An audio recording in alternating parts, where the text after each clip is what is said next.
Hello, hello. We'll get started in a few. As always, let me settle in and we'll probably start at like the 2-minute mark. I'm also a little eepy. But we'll get started soon.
All right, I got some drinky. I got Arizona iced tea, so I think I'm ready to get started. So let's go ahead and go over to my next screen.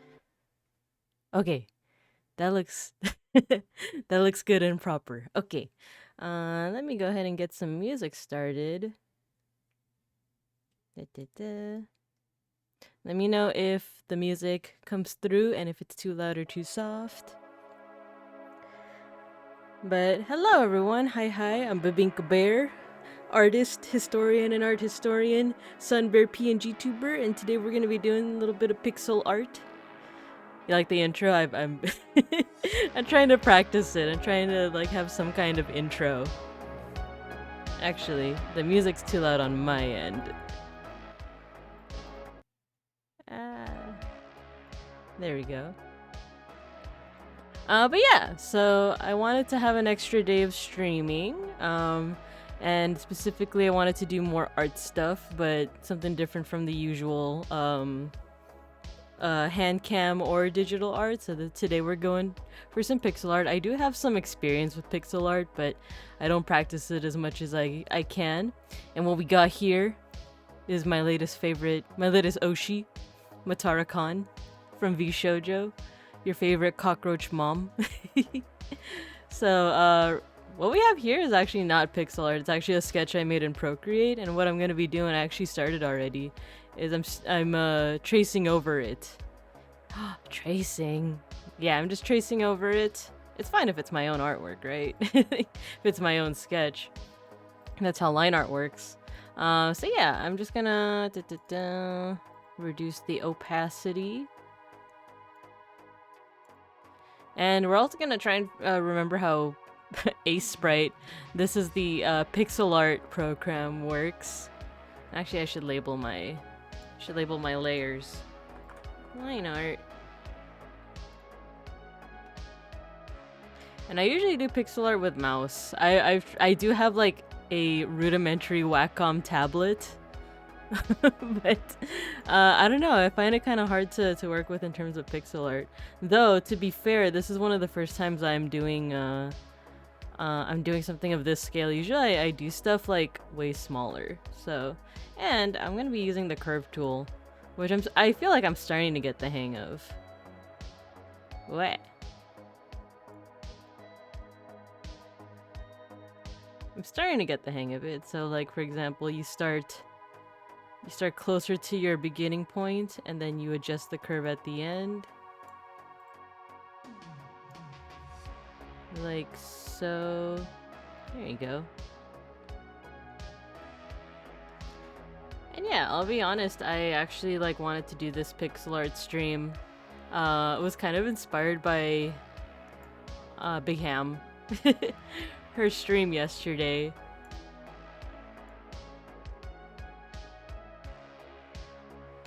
Because she was working on like a bigger canvas than, you know, like usually is expected of I can't even say usually is expected, but like her, I usually work way smaller. I work like pixel by pixel, while this is more like drawing. And actually, let me reduce the size. I also don't know like the hotkeys yet for Ace Sprite, so you're gonna see me like manually doing a lot of things.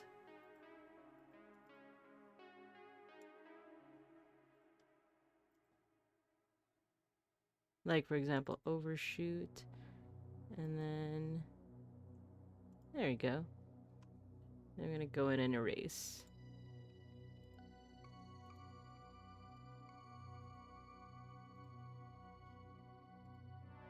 But it's been interesting, like, doing pixel art at this scale.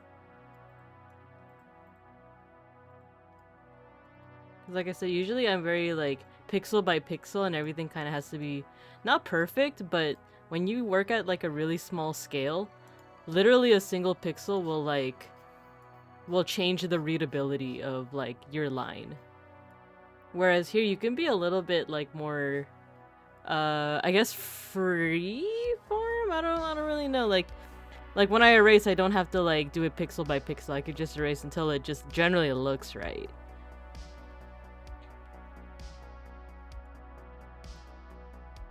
So let's see, where should I... Okay. I'm gonna start with, like, the curved lines first before I go into things like the hair. Or stuff that needs to be more jagged. Gotta have the booba. It's very important for mama.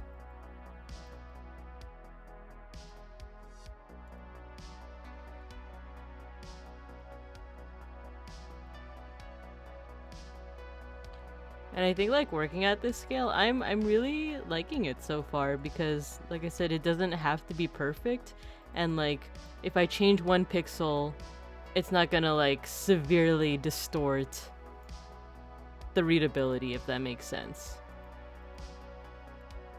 Actually, let me see if I can get like a sample of what I mean by like readability and like working at a different scale. Open.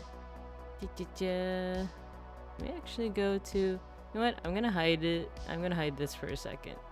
BRB.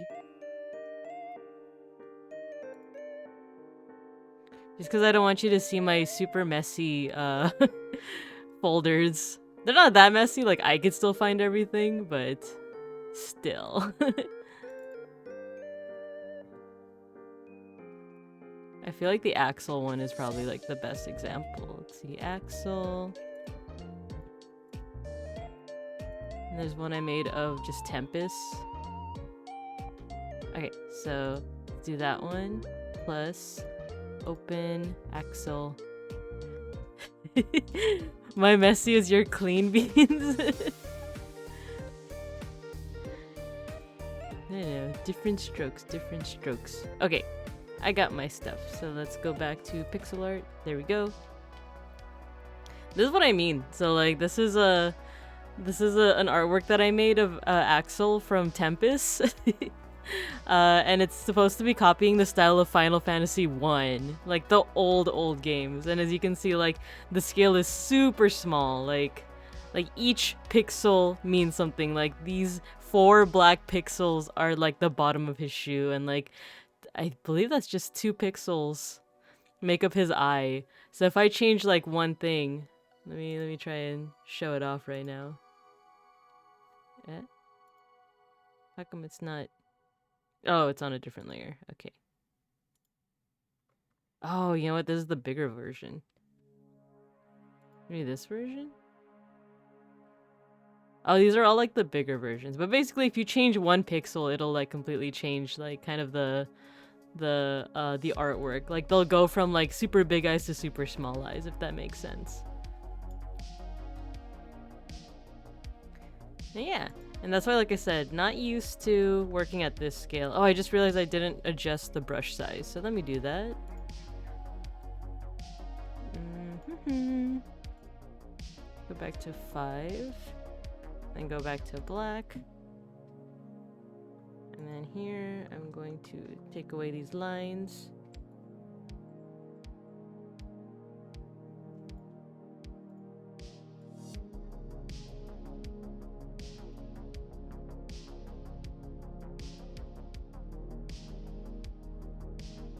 And plus, using the curve tool is kind of fun. Not gonna lie.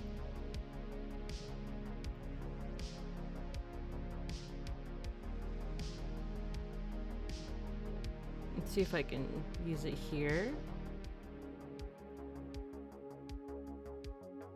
Here and there.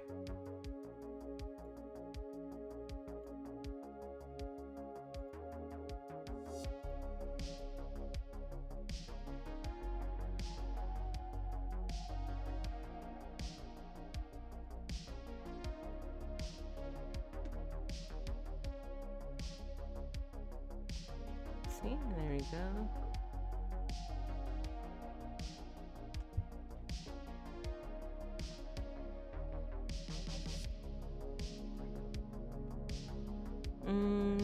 Let's see if this will work out with her big boopa. She got the big ol' boopa. Yeah, that looks good. Does it work the opposite way? Does it work here? And yeah, I'm just gonna reverse that. Let's go here. And then pull it. I don't like how that looks. Okay.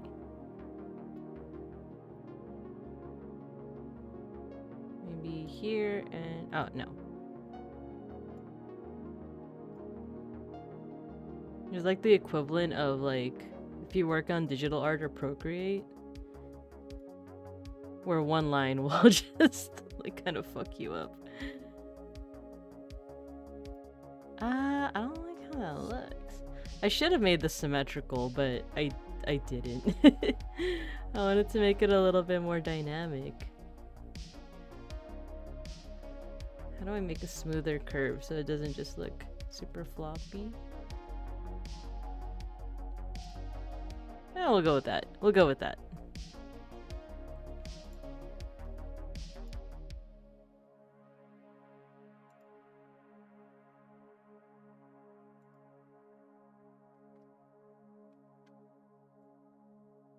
I'm actually wondering if I should go back and make some of the lines smaller like I did with her hair over here.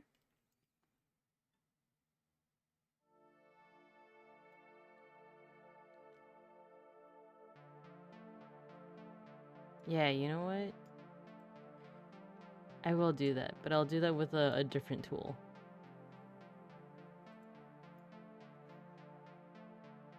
Okay, so now I'm gonna make another layer.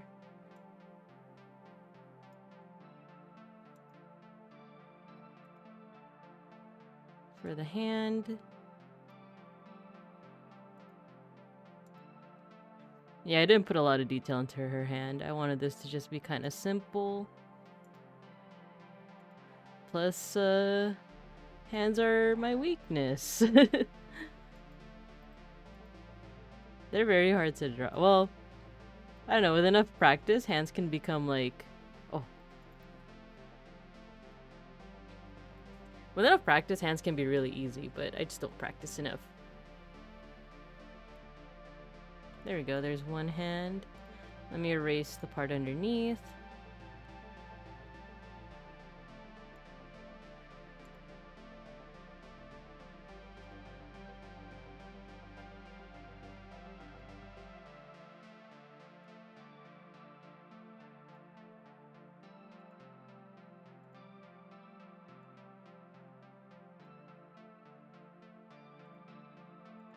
There we go. Hey, Mega Bronson. I'm doing some pixel art today of my favorite recent VTuber. Actually, I'll leave that like that. Her name is Matara Khan. Matara Khan. She's a cockroach... cockroach mama. She's with the company VShojo. So I'm just doing some fan art. But pixel art style. Okay, so the spots I'm leaving blank, it's because I'm gonna go back over with like a straight line tool. Actually, I might as well just do that right now. So now actually, pencil tool, because there's this one cool thing I like to do with the pencil tool. If you're on this program, Sprite, let me bump it back up to 5. If you click, press shift, it'll connect to your previous point. Let me zoom in some more.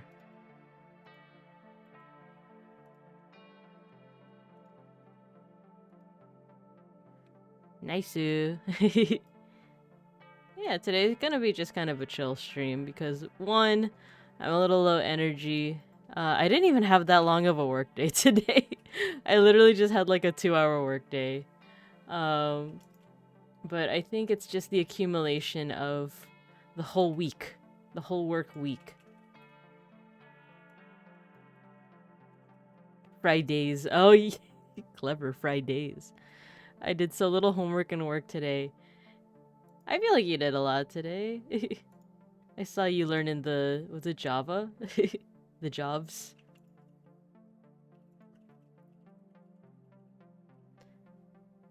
Because I feel like that's its own. Yepperino was Java. Yeah. So, like... Oh yeah, let me put the point in her eyes over here. But yeah, it's probably also just like the accumulation of the work week. I keep thinking of that phrase like sleep debt. Like, you know, even if you, let's say that you consistently stay up too late, like 4 days in a row or something, even if you get like one good night's sleep, you still have that accumulated debt that you're gonna have to like repay with better sleep. Oh, my scroll button keeps doing this. There you go.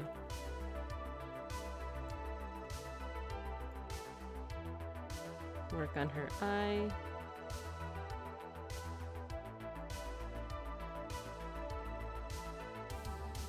Need to get a Zaku mouse. Damn Gundam mouse. Gundamu. That's the one thing. I really like this mouse a lot. It's very ergonomical, but sometimes the scroll button just doesn't cooperate. I don't really know how to say it.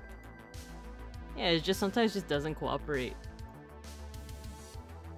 But it happens so like, not rarely, but it doesn't happen enough for me to like complain about it and like want to get a new mouse.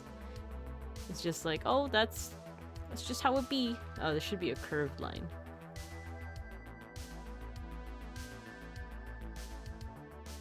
Even though I know that's not how it be. I could easily just ask for another mouse. It's not like we have 30 of them.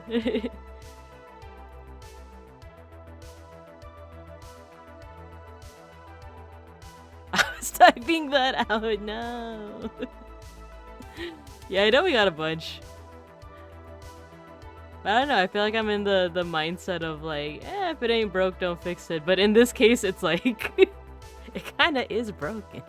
Can get you the cute little pink one for your birthday. I do have most of the mice are for my giant bear paws that we. Oh, okay. I have the Logitech one. I have a Logitech mouse, but I use that for my iPad. I do like that shade of pink. But I don't know. Oh, you think they must have some kind of bear mouse, right? They must.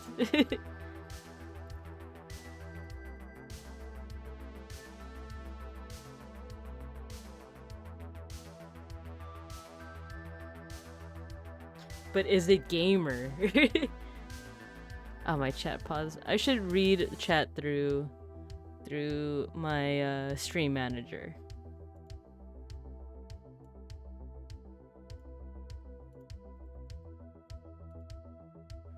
By the way, how's the music sounding? Is it a vibe? Is it too loud? Is it too? Do you not hear it at all? Or like, because maybe it's because I've been playing Cyberpunk, but I've just been in a very like, what genre would you call it? Because it's not really like, it's not really vaporwave, synthwave. I've been in that kind of mood. I also want to listen to more Mallsoft. I think Mallsoft is my favorite vaporwave genre. The one that just makes you feel like you're in a mall. An abandoned one at that. No, actually, let me make one of these curved. I really should learn the hotkeys. Couldn't find a bear mouse? That's okay. That's fine. Too ambitious of a dream. I do wonder how that would actually look like. Like, would it have a little bear muzzle, bear like design on it?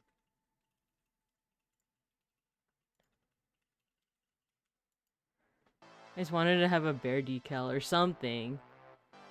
Imagine it's like fluffy. Like, I actually, when I was younger, you know, like, I don't think we have any Zoomers in the chat right now. If we do, speak up. But, back in the day, well, we all know that like mice are called mice because, like, computer mice are called that because.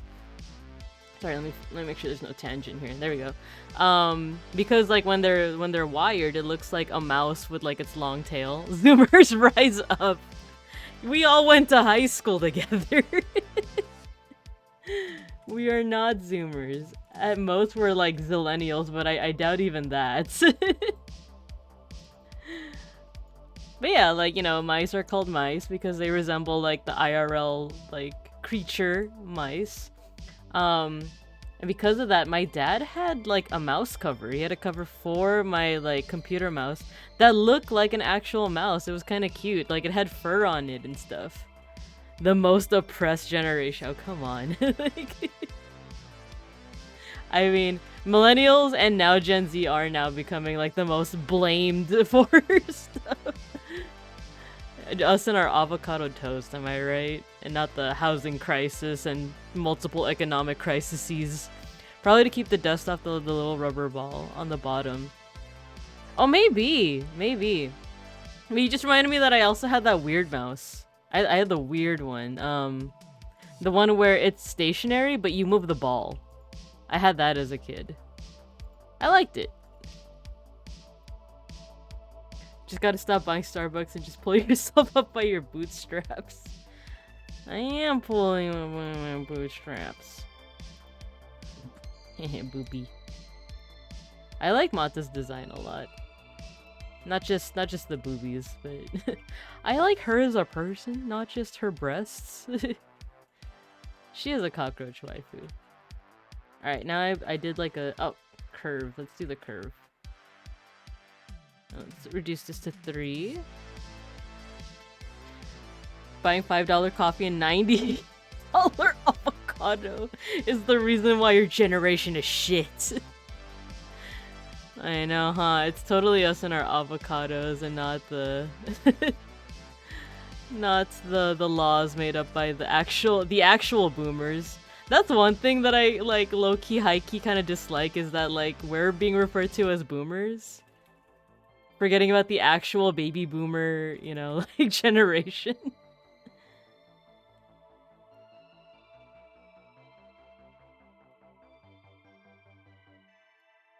You know what? I'm gonna erase this.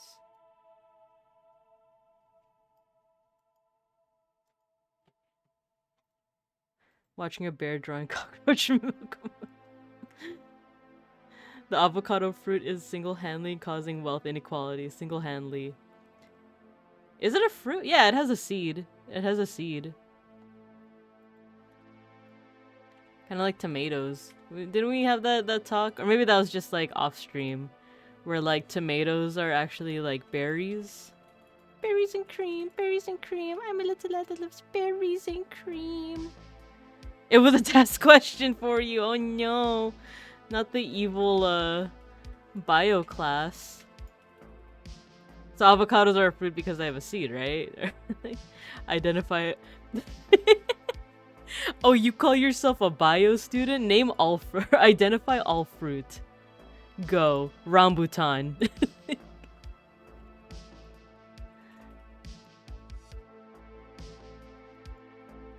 Trying to think of like the most obscure fruit. Like, there's plenty that are like from the Philippines that I don't know about, and I only found out about rambutan like it was when I was in college. Like, it was when I was in the Filipino orgs. American sweet gum balls. Yeah, they have like the spiny skin on it.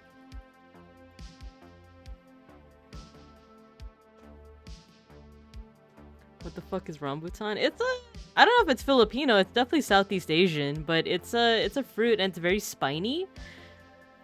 And I only found out because one time I was at I was about to say the name of the university. I was at our local university. I was at our local university doing you know, Filipino org stuff.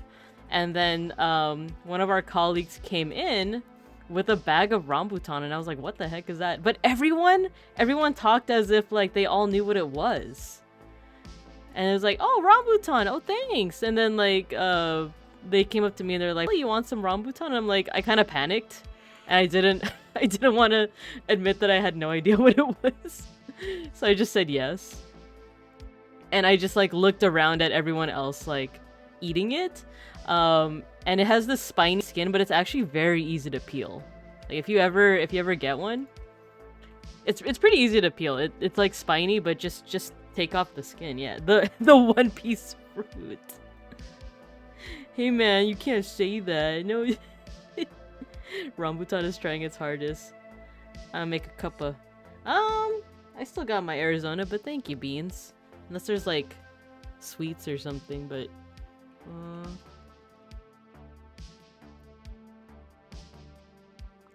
In elementary, you didn't know what a broom was because you knew it as walis.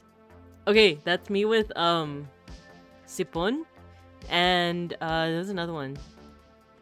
Dale, which I'm probably saying wrong now, but dale is like hair tie, and my mom would only refer to it as that. So I didn't know like the English word for it for a very long time. And when I asked to get the broom, I just looked blankly at them. Can you imagine the teacher just being like, "This kid doesn't know what a broom is? What kind of privilege ass?" This kid must be one of them rich Filipinos. One of them nepotism types. Who doesn't know what a broom is. Meanwhile, you're just like, walis? What is a broom? I don't know why I gave you as a child an accent, but my parents told me that I used to like actually know both like Tagalog and Bisaya, and I could respond to it, but as like a baby, like before I could even like, you know, like remember things. And now I'm like, dang, why didn't you keep that up? I wasn't like a kindergartner. I was in the 3rd grade. No, yeah, I'm trying to. When did I figure out some of those words? There's still some words that are hard to translate just because like I don't think there's an English equivalent. Like it's okay, some of my friends say that when they think of me as a child I had a mustache. Oh no. You were never a child. You were always the Mega Bronson with the mustache. Try to remember. Yeah, so sipon, snot, and dale were definitely some. And then the ones that I believe just don't have like an English translation are like kawawa No, you know what? Kawawa is pitiful. It's pitiful, but to me it has like this connotation of like cute as well. Like if you see a baby crying, it's like pitiful, but it's also like kind of cute, you know? Gigil, that's the one. That's the one I was thinking of. Is Gigil. Like when something's so cute, you just want to like squeeze it. Just want to like, oh, I just want to squeeze you. I do that to our cats all the time. I squeeze them, and Beans is always like, stop torturing them. It's not torture, it's Gigil. They're just so cute. If you were here right now and not getting coffee from, or not getting like drinks from the kitchen, he'd be like, no, you're torturing them. But it's not. It's not. It's a thing. Gigil is a thing. You know what? Let me do the antenna first. Yeah, let's do the antenna. If you told me like a year ago that I would be making fan art of a cockroach VTuber, I would have been like, wow, that's kind of gross. Unrealistic. But then she premiered and I just fell in love. Do here and here. Cool.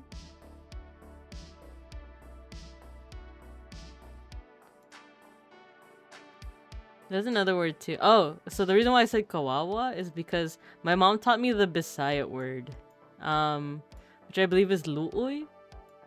It's either like with an O or a U or both, but lu'oy is the same thing. If you're not familiar with Bisaya, it's the same as kawawa, or I don't know. Correct me if anyone in the chat knows. Correct me, but like the way that I learned it is that it's very similar to kawawa, where it's like kind of pitiful.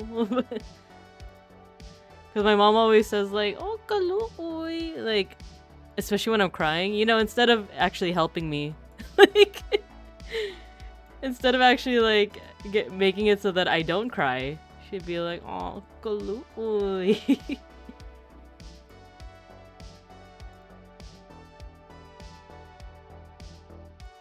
There we go, got the antenna. You know what, that, I'll make this smaller. This part right here.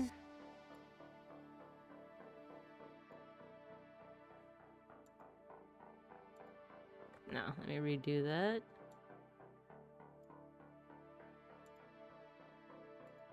There we go. The curve tool is very satisfying to use. Okay, back to 5.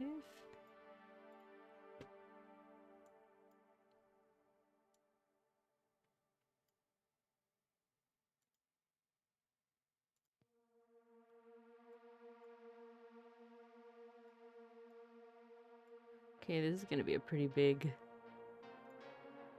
jump here. So let's see if the curve will go the way that I want it to. There, and there. Nice!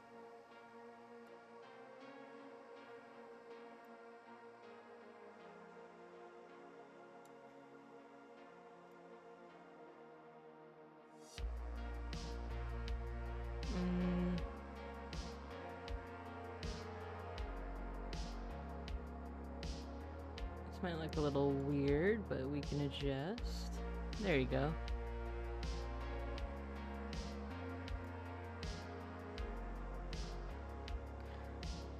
Well, so I mentioned earlier that I wanted to do like a pixel art stream, partially because my stream crashed yesterday. To those watching me play Assassin's Creed yesterday, it straight up crashed, and I thought, because it had crashed before, but it would just go back to my desktop, and I would just like restart it from my desktop, and that would have been fine. But it just crashed my whole system. Like my screen went black for a while. I forgot to merge these layers. I'll do that soon. It went black and then it would blink back on, but then it would just like go black again. And then I looked over at Beans' screen because his desk is right next to mine, and he said that I was straight up just offline. So yeah, the game was just too powerful for my PC, and I don't even have a potato PC. That's the thing. Like, it's not even like a At least I don't think it's a potato PC. It's funny because like right afterwards I tweeted that like, oh, I don't think I'm gonna play oh yes, that's what I wanted to say. I don't think I'm gonna play Assassin's Creed Valhalla on here until we figure that out. Which we might have figured that out, but I'm jumping a little bit ahead. But I tweeted that like, oh, we might not do Assassin's Creed anymore. Just because like the lag, the tech issues and all of that. So tweeted that out. And my brother saw it because my brother follows me on Twitter. And then he offered like, oh, I might be getting rid of, or he might be getting like new PC parts, so he offered to give me like his hand-me-downs essentially, which is very sweet of him. I really appreciate it. And then Beans told me like my PC specs, and I related to my brother. My brother's like, oh, never mind, you actually have a better PC than I do. So womp womp. But I think we might have actually figured it out. I think Beans and I figured out what was the problem. It might just be the drivers. So I did update the drivers. So it's also very much possible that my PC is ready to play Assassin's Creed Valhalla. Or not even just play and stream. Because I actually have no problem playing Cyberpunk. I've been playing the Cyberpunk DLC for like the past week. It's so much fun. I just love Cyberpunk too, but I have no problem playing the games on my PC. I think it's playing and streaming, and I also do record these. I record all my VODs as well, just in case, you know. Wait, let me see. Is this okay? So that's part of the same thing. I'm gonna merge down. Ah, that's not what I meant to do. What did I do? Okay. Merge down, and then I'm gonna make a new layer so that I can overlap and erase.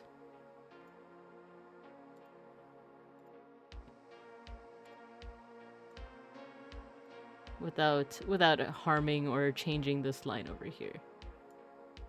Okay.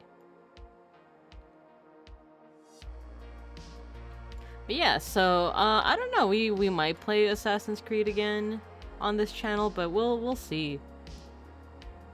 I might, if anything, I'll do a test stream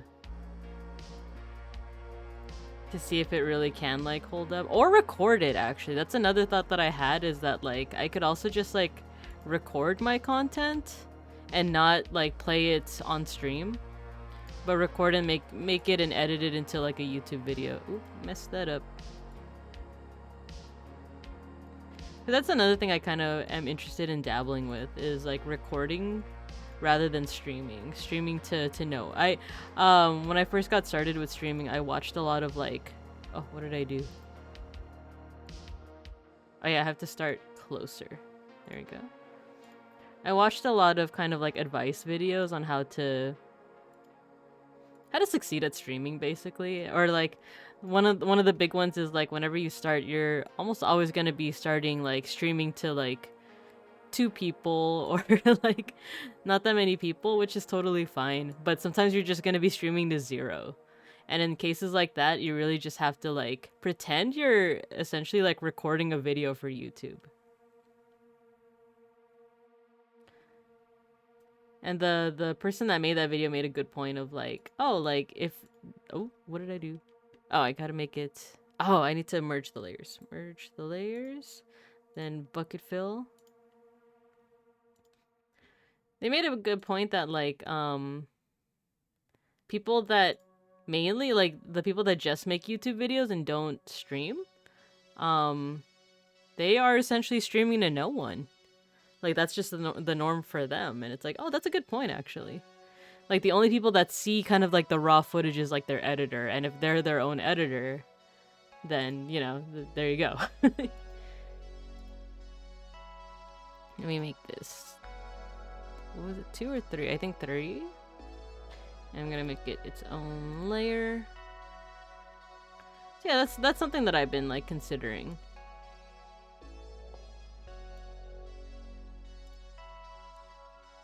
Mostly for like video games that are more history related, more gameplay related, so that I have time to kind of digest everything that I'm seeing on the screen, give my commentary, edit out any hiccups, that kind of thing.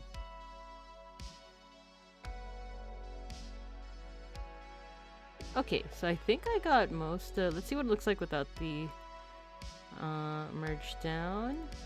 It looks like without the sketch. Oh, I need a new layer for the background.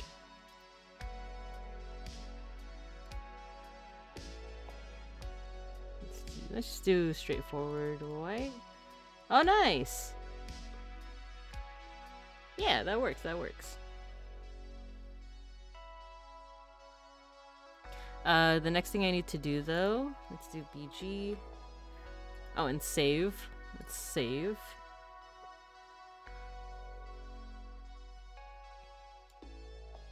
Next thing I need to do is her claws, because she is a cockroach with claws.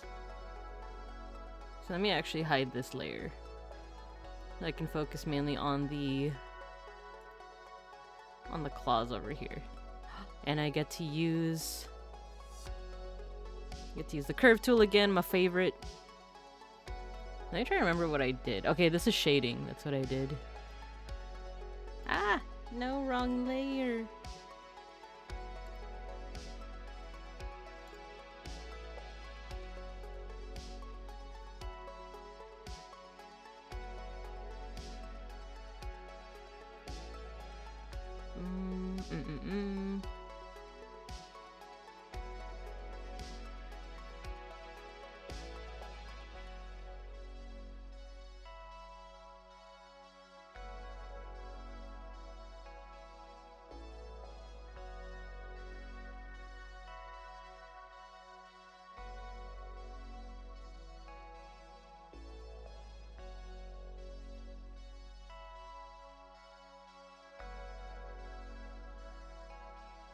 Okay, let's see if this will work. Like a deep... Yeah! I like that, I like that. Okay, cool. So I don't even have to go like up and down, I just have to go... I just have to connect to the next point and make sure I make that curve nice and, I guess, curvy.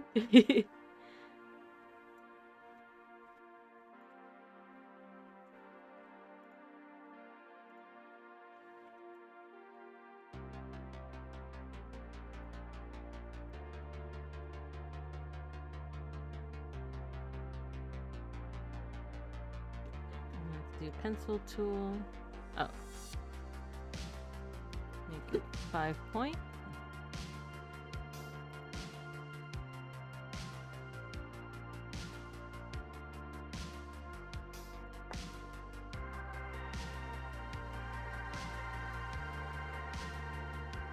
What did I do here? Ah, okay. I confuse myself because some of these lines are like the shading. Curve tool.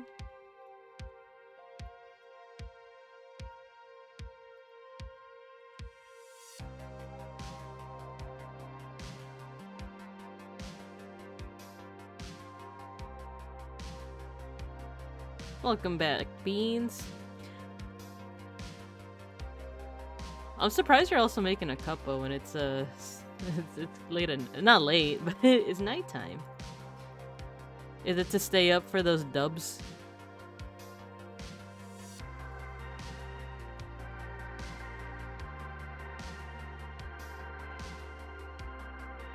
Bronson, are you saying that there was a point in your lifetime where you didn't have a mustache? Impossible. Masaka.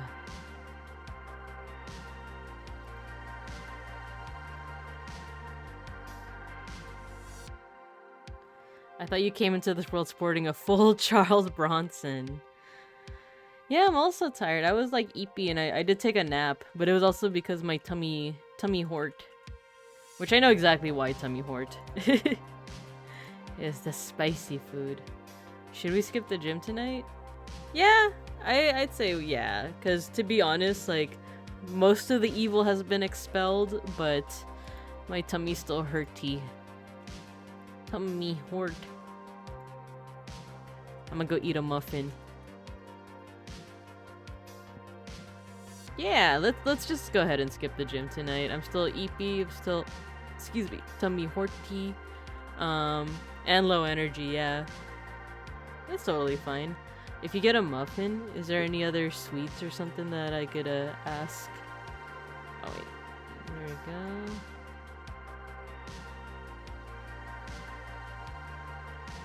There's 2 muffins. Okay, cool, thank you.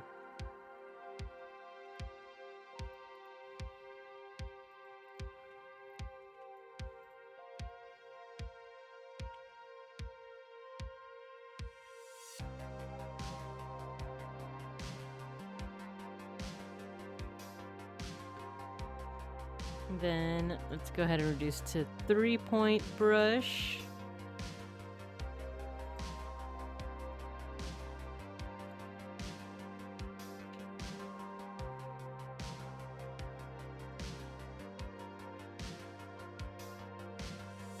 Thank you, Beans.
Thank you for the muffin.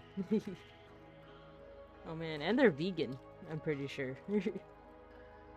I'll eat some in a bit. One is blueberry. Getting me to eat my fruits, I see. The other's chocolate chip.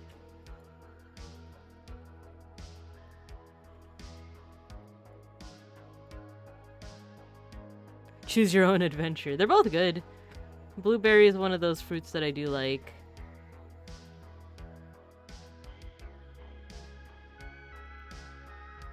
Trying to think of like what, like fruits that go in pastries, like which ones I like and dislike, and of course like, yeah, blueberry, pretty good.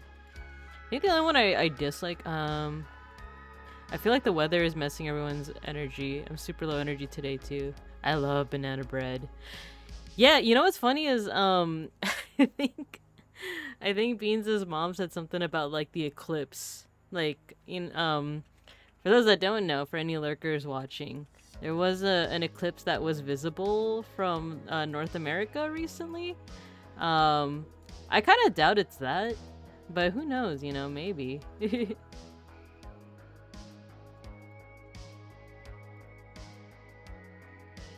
Yeah, I've been hearing folks just being kind of low energy.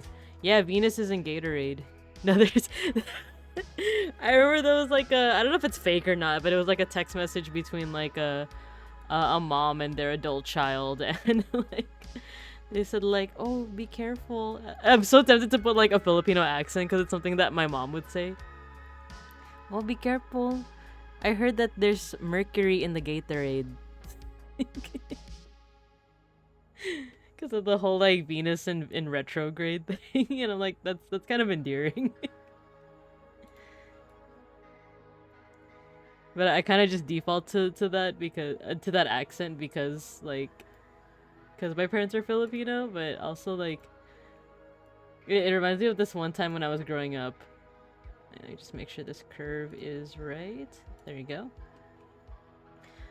That became like an infamous line in my family is like during one of the Thanksgiving parties when I was growing up. I used to live with my grandma, my step grandpa, and my mom.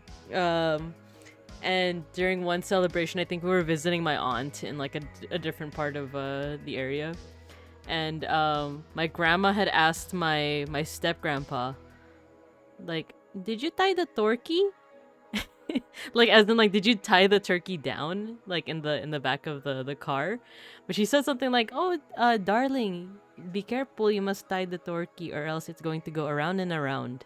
Like, as in, like, oh, if you don't tie it down, like, the turkey's gonna, like, I guess, like, bounce around in the back seat. But there was just something so funny and endearing about, like, the way that she said it. Because it's also, it's like the added, like, darling. Darling! Did you tie the turkey? Or else it's gonna go around and around.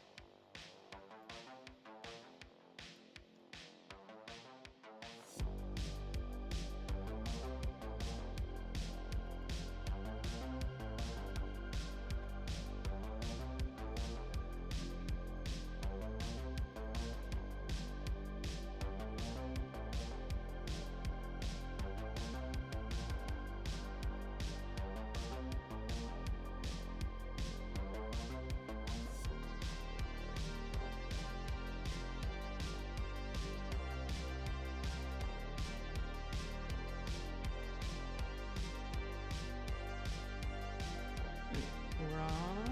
Let me do this. Straight line, curved line. This music really makes me want to play a little bit more Cyberpunk, which I might do after this.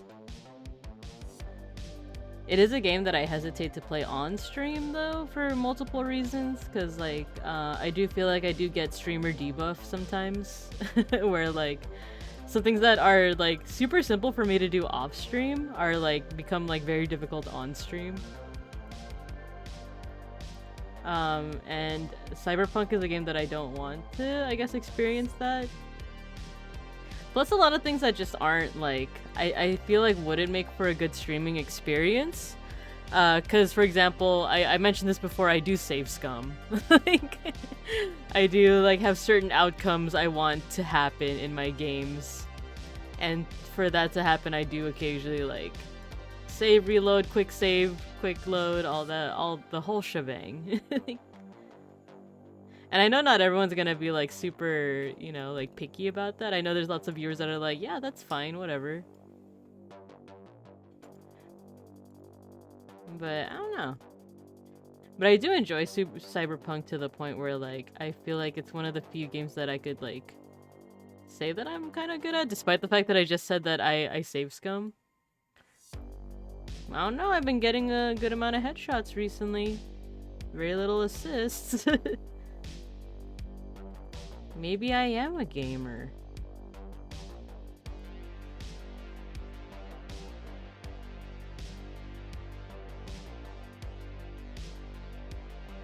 The start of the Shooter Babinka arc.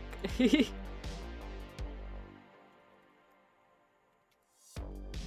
don't know.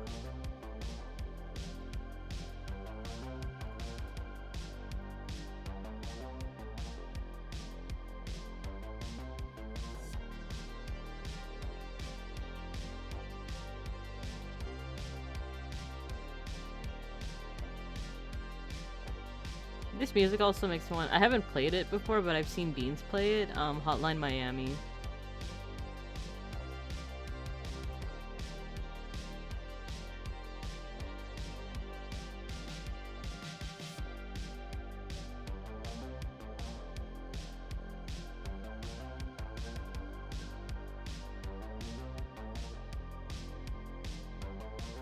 Can't think about Hotline Miami without thinking about that scene from John Wick 4. Oh yeah, where it goes like top down. That was so sick. The John Wick movies in general are super sick. And also Keanu Reeves is in both, you know, John Wick and Cyberpunk. I just thought of the Cyberpunk meme.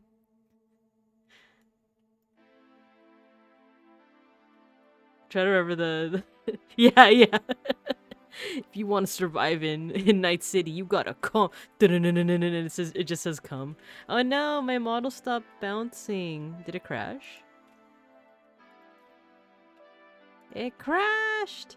I'm dying. I'm dying. I did. All right, let's just reload.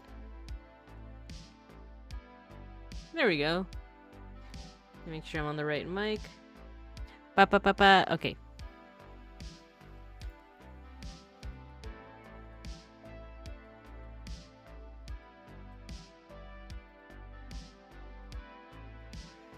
Right? If I wanted you, I would fuck you. The Twitch TOS ninjas are on to us. So back. Hey Ranger Genevieve, hello, welcome, welcome. We're just doing some pixel art of Matara-kan. We were also just talking about Cyberpunk, because I've been super addicted to it lately, especially the DLC. There's also that one, that meme where, you know, they just take phrases they say in like the trailer and put it out of context. If I wanted your body, I would just fuck it. You're looking, I see Beans right next to me looking at it.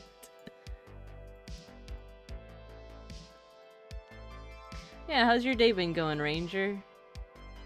We've also been talking about how everyone's kind of eepy lately. Just a little sleepy, little eepy guys. The Cyberpunk meme, yeah, yeah.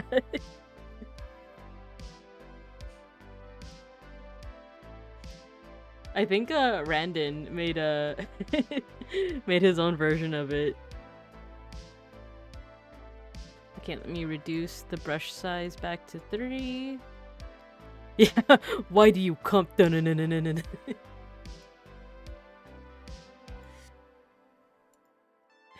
Here in Night City, you have to become.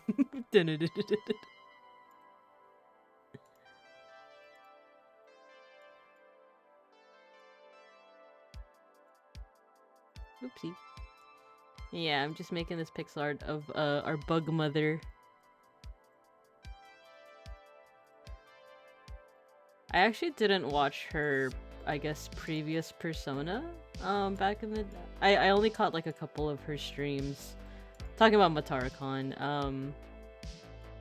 So I didn't realize that... Does she usually do like 7-hour streams? Because I wanted to watch her Vampire the Masquerade stream in full. But then eventually I was like, oh, I gotta start my own stream.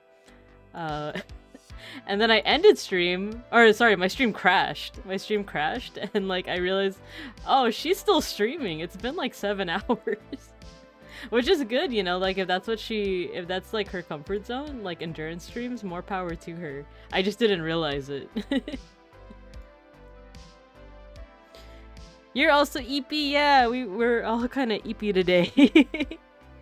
Then my family gave me awake with loud noises, and Randon made. Yeah, he did make one. Watch her pre-persona, not the... Oh! Yeah, me neither, I just didn't have time. I think, did she premiere? She didn't really premiere around the same time as The Boys. But I think because I watched The Boys so much, like, I just didn't really have that much time for her stuff. But I caught her at, debut. Like, when she first debuted in her previous persona. And I liked her mom energy. I like her catchphrases. Hi, honey. She's very charming, and also she speaks French and Russian. And I'll admit, I have no interest whatsoever in learning French, but Russian, you know, like, Beans' family speaks it, so I was interested in learning it pretty much just for that reason. But yeah. But now that we have Matara, I don't know if that will return, but okay, so we have her glorious cockroach legs. Here's the line art. Let me take away the sketch. Nice. And if you didn't catch me saying it in the beginning, I don't usually work at this scale when it comes to pixel art. I usually work much smaller. Like these are the ones I made of the Tempest Boys. When did I make this, actually? Oh, it says here right here. Back in February. I made this back in February. So I usually work at a much smaller scale where each pixel, you know, like, reads as something different. Whereas, as this one, yeah! I have, like, moderate experience with pixel art. Like, I learned way back during the Panera Bread, during the pandemic. That's where I first started learning. I took tutorials with Skillshare. This stream is sponsored by Skillshare. Did you ever want to learn how to bake Panera Bread? But yeah, so I learned it through that, but I only did it for like a month or so, stopped doing it, and then for the Tempest Boys, for their birthdays and celebrations and stuff, I got back into it. And this is actually the first time that I like kind of came back to it ever since the late summer graduation. So you use the free trial like hell, yeah. Same.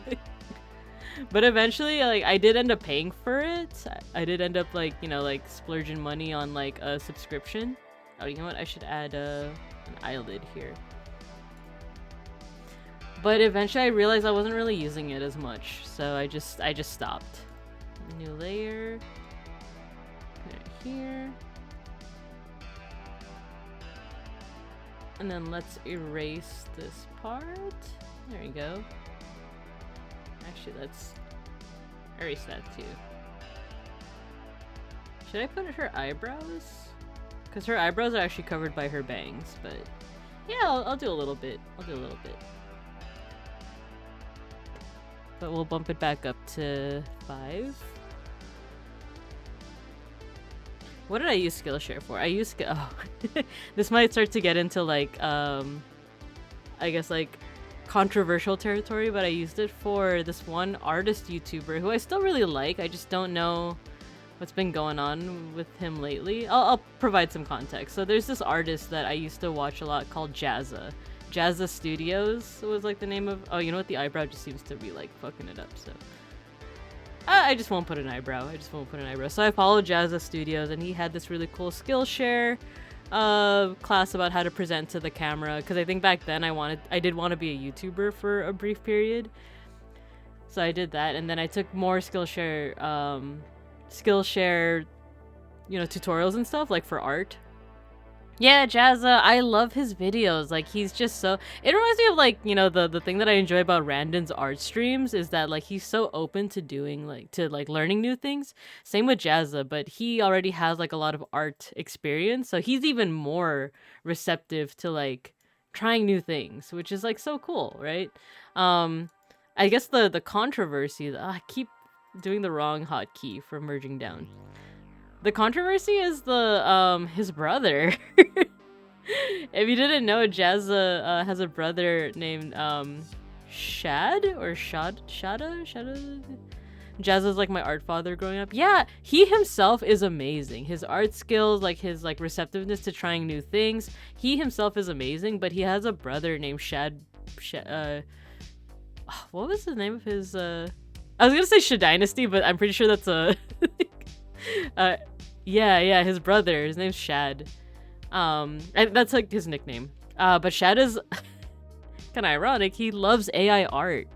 But it's not just that he loves AI art. He's also like a full-on like apologist on behalf of AI art, and he's saying that, you know, like, oh, it's not like theft. It's not stealing from other artists. It's like a legitimate art. You know, like media. Which is so ironic because, like, Jazza is the skilled artist, you know, like, and you would think that Jazza would be, like, vehemently against it, but because they're brothers, I've seen videos where, like, Jazza's kind of, and, like, this is a positive thing on Jazza's side is that he is seeing things with an open mind, and he wants to see, like, the optimistic and, like, positive parts of using AI to improve his own art practice. But if you like look into his brother and like how he tweets and how like vehemently he like, you know, tries to defend AI art despite all of the kind of like moral failings of it, it's kind of cringe. It's kind of cringe, to be quite honest. So that's what's been like kind of irking me, is that, like, you know, Jazza in an attempt to be very open-minded, he is kind of like not necessarily supporting his brother and like defending AI, but he is kind of like enabling it in a way. But the last time that I checked on this was like maybe a couple months ago. He might have changed his tune. Shad definitely has not. Yeah, Shad definitely has not. He just, like, there was a viral tweet recently on how, like, oh, people think that, like, AI art doesn't take a lot of skill, but try doing this with just prompts. And, like, I think he got clowned on a lot, but I don't know how Jazza stands on that, but you're just gonna separate them, one good, one cringe. Yeah, same here. Like, I still love Jazza's work a lot. He did, yeah. I think his Twitter is something like Shad M Brooks or something. But as always, like I'm mentioning them to anyone who's lurking, or like, you know, I trust the people that are in chat right now, but like anyone that's lurking, definitely don't go harass any of the people that I'm talking about right now. I'm just stating my own opinion. I do not support AI art because like it definitely does train, like a lot of those programs train themselves on the works of actual artists without the artist's consent. So that's my spiel with it. But you think hard art is hard, why don't you try asking exactly what you want from AI copy and pasting? That's real work. I know you're being sarcastic, Beans. You think art is hard? Try typing word. Well, to be fair, like typing words, the actual, not prompt making, but like writing fan fiction. That is an actual art. But just typing prompts, I don't know about that, Cap. Alright, so what do I want to do with this? My usual thing when I'm on Procreate is to make a layer for the whatchamacallit. Make a layer for the color, but let's try it out. Let's change the color of the background. Fanfiction hard prompts, nah. Yeah, to be quite honest. TBH. And let me save. And then I'm actually going to get a reference pic for Matara just for her colors. She's mostly like, you'll see white and pink, but different shades of white and pink.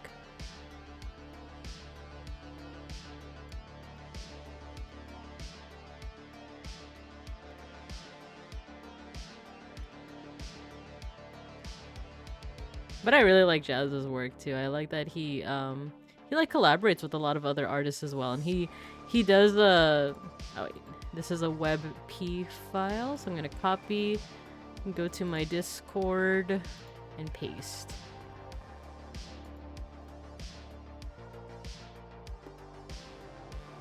I like that Jazza makes those art kits. Copy image. Oh no. Do new. Oh, it's gonna be big. Okay, there we go. Booby. Booba. There she is. Here's Mama. Is it just white? Oh no, it's like an off-white? Am I actually picking the color? No, not mask. Why isn't it letting me color pick?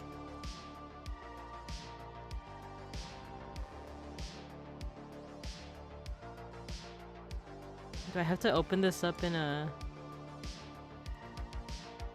If anyone knows Sprite better than me, let me know what I'm doing wrong. It's not letting me color pick the actual color. Do I have to like put a... Oh, I think it's the to the settings. How do I make this into like RGB? Color mode, here we go. Oh, it's already RGB. No.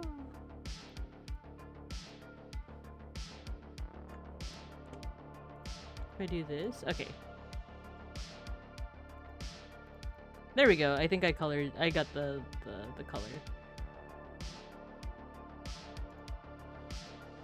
Okay, so it's not white, it's like a very off-white. Yeah, her eyes are super pretty. And it's so many colors too. I don't know if I'm gonna be able to like do all of them.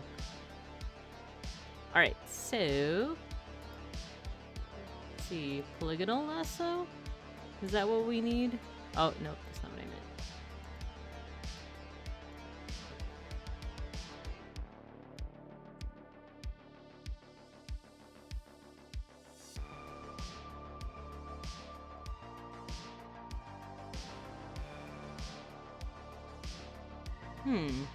Alright, let me figure this out.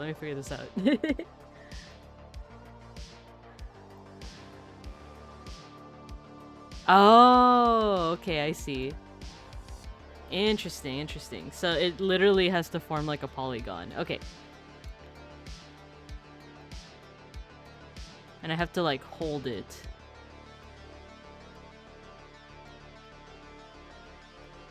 This is an interesting way to do a polygonal lasso tool.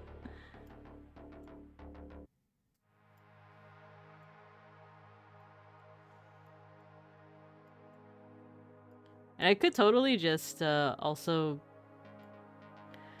I guess, color in the same layer as the line art, but this is how I'm used to. This is the way that I'm used to doing it. Like on Procreate, I do the line art and then I use the polygonal lasso tool. Scroll down, there we go. To just fill in the color.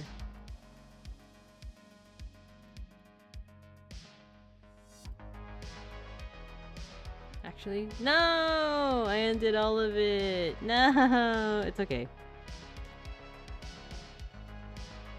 He did a quick search. People love Jazz. I just don't like his bro. Oof. Yeah. Yeah. Which, like, I'm okay with that. Yeah, you know what? Okay, I'll do this. Let's just duplicate this layer, so I still have a copy of the line art. And then we will do it. We will do it in the same layer. I'm just not used to it. There we go. Oh, that's much faster. I think it's because on Procreate, I'm used to, like, these little spots here where, like, the bucket tool is just imperfect. Or I guess, like, MS Paint does that too, right? Where the bucket fill is just, like, very imperfect. Yeah, this is much easier.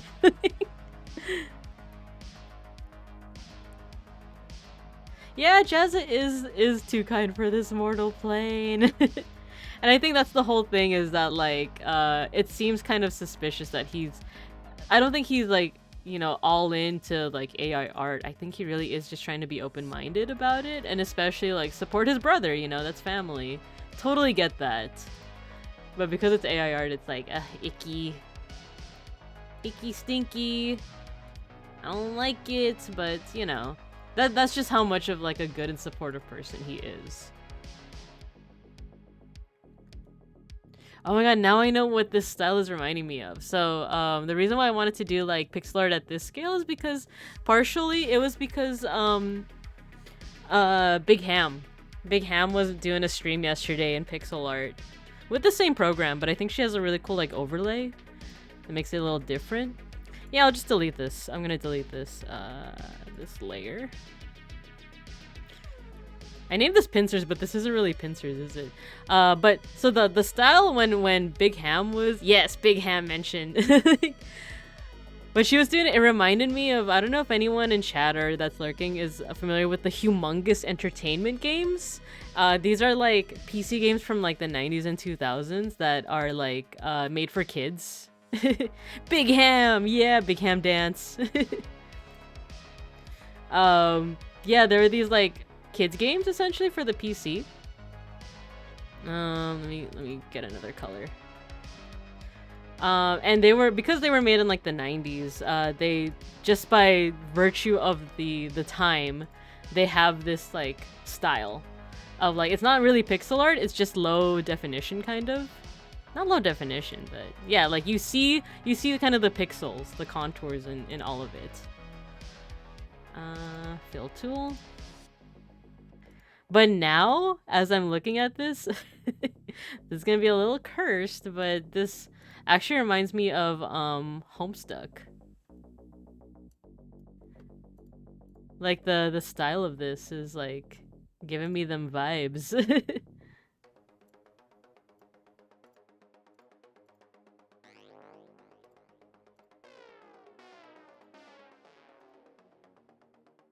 Oh, I gotta get those stray pixels too. There you go.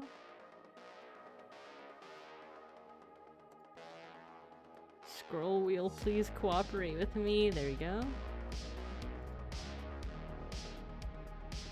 You're giving me them Homestuck vibes. Alright, there's the shading done. Oh, you've never read Homestuck? Consider yourself lucky. No, I'm kidding. I actually legitimately like Homestuck, and like it's kind of the same with like a lot of fandoms that ended up being toxic, that like the reason why like it got so popular is because it, like, sometimes it's just a legitimately good story, in my opinion. Like, I can't say objectively it was a great story, but I enjoyed it, and it was really this, like, epic tome of, like, story, but, like, in a webcomic form. I feel like if you read it, if you're the kind of person that, like, you know, I guess the word would be like kinning.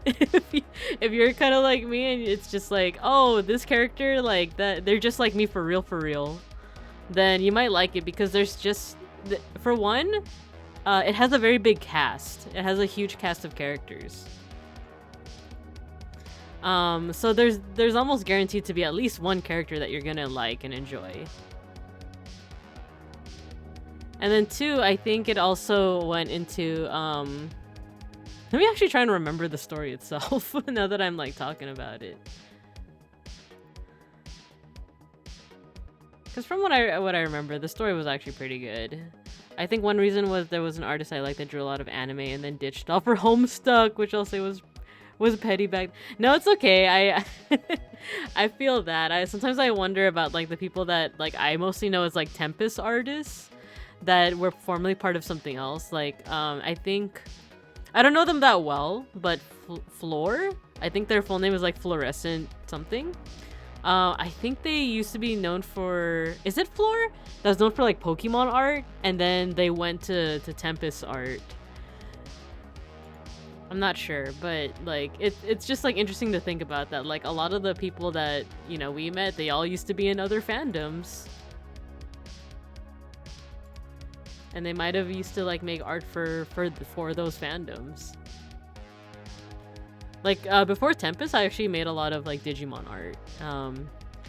But also like I also feel like I got into art relatively recently. Big Booba. Oh, I need the beauty mark. How could I forget? I just need one little pixel. One little pixel, a smidge of beauty mark. There you go. Nah, that needs to be bigger. Let's do 3. Let's do size 3. There you go. Cute little beauty mark. Booba mark. Knew someone that was the reverse of that. Used to draw a lot of Gramps and stopped around February. Aww. Yeah.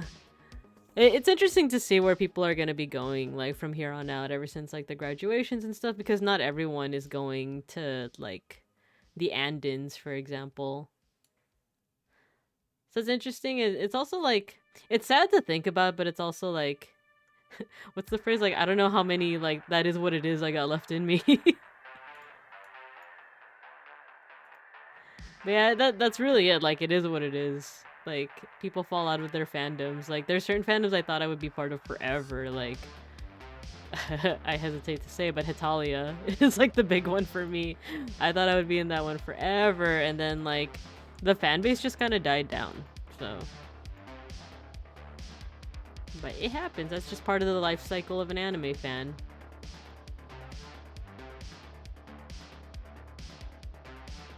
Nice. Let's start on the eyes, actually. No worries, Mega Bronson. Feel free.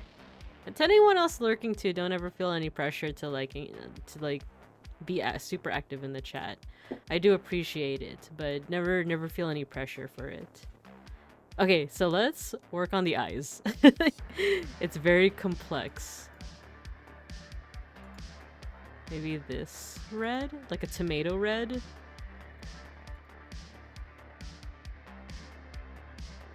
You with Marvel comics, the quality and fandom were too much. Yeah, that's also the danger of being in like a big fandom, right? Like, in a bad way. I don't think so me and Beans, my partner, we both like comic books, but I'm definitely more of a DC person. Like, my hyperfixation when I was in my 20s was the Bat family. So like Batman plus like all the people that used to be Robin or Batgirl or currently are. That was definitely my hyperfixation. But I never felt at any point any kind of rivalry with Marvel. I just didn't, you know, because like I feel like it's just so, Bat Family's so good. Yeah. I personally never felt any kind of rivalry, even though like the media likes to present like, oh yeah, Marvel versus DC, because they're both the biggest, you know, like comic book companies, right? But for me personally, I just never like yeah, we're all nerds at the end of the day. Is there really any point to like fighting about it? I do love me some Bat Family. Yeah, Damian Wayne is definitely like my favorite. Especially with like how like depending on how he's written, he could be like one of the best characters. But to this day, my favorite way that Damian Wayne is written is as an actual 9-year-old, like as a brat, you know, as like a, which like if you've ever seen like the Harley Quinn show, the animated Harley Quinn show.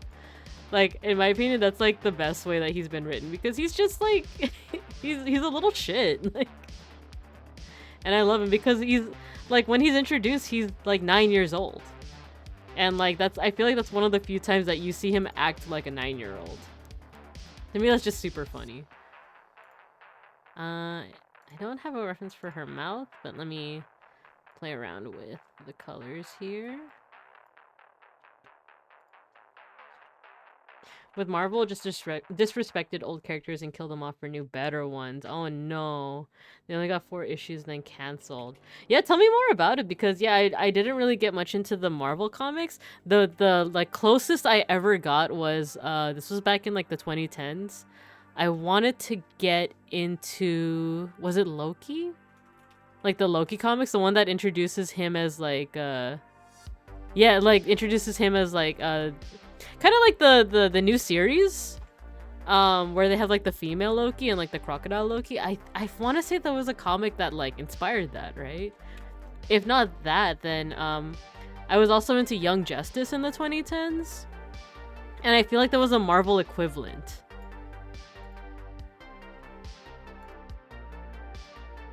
There was like a show that was very much come on, scroll wheel, cooperate with me. There was not a show, but there was like a Marvel comic book series that was very much like Young Justice. No, I don't want to borrow a mouse. It's fine, it's fine. I could be here for many hours. Kid Loki with Thor was highly good. Highly recommend. Old Man Hawkeye. Ooh, Old Man Hawkeye. That was a good one. I think I remember kind of getting into Hawkeye. I feel like Beans was the one that like got me into like the comic because it was really good back in the day. Yeah, I feel like whichever comic introduced Kid Loki, I think that's the one that was like popular. Oh no, not that color.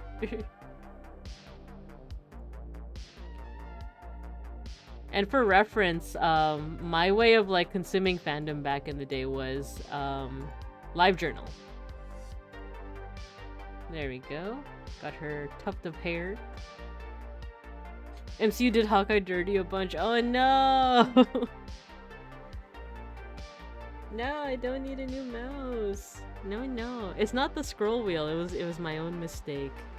Beans is giving me like a a different mouse.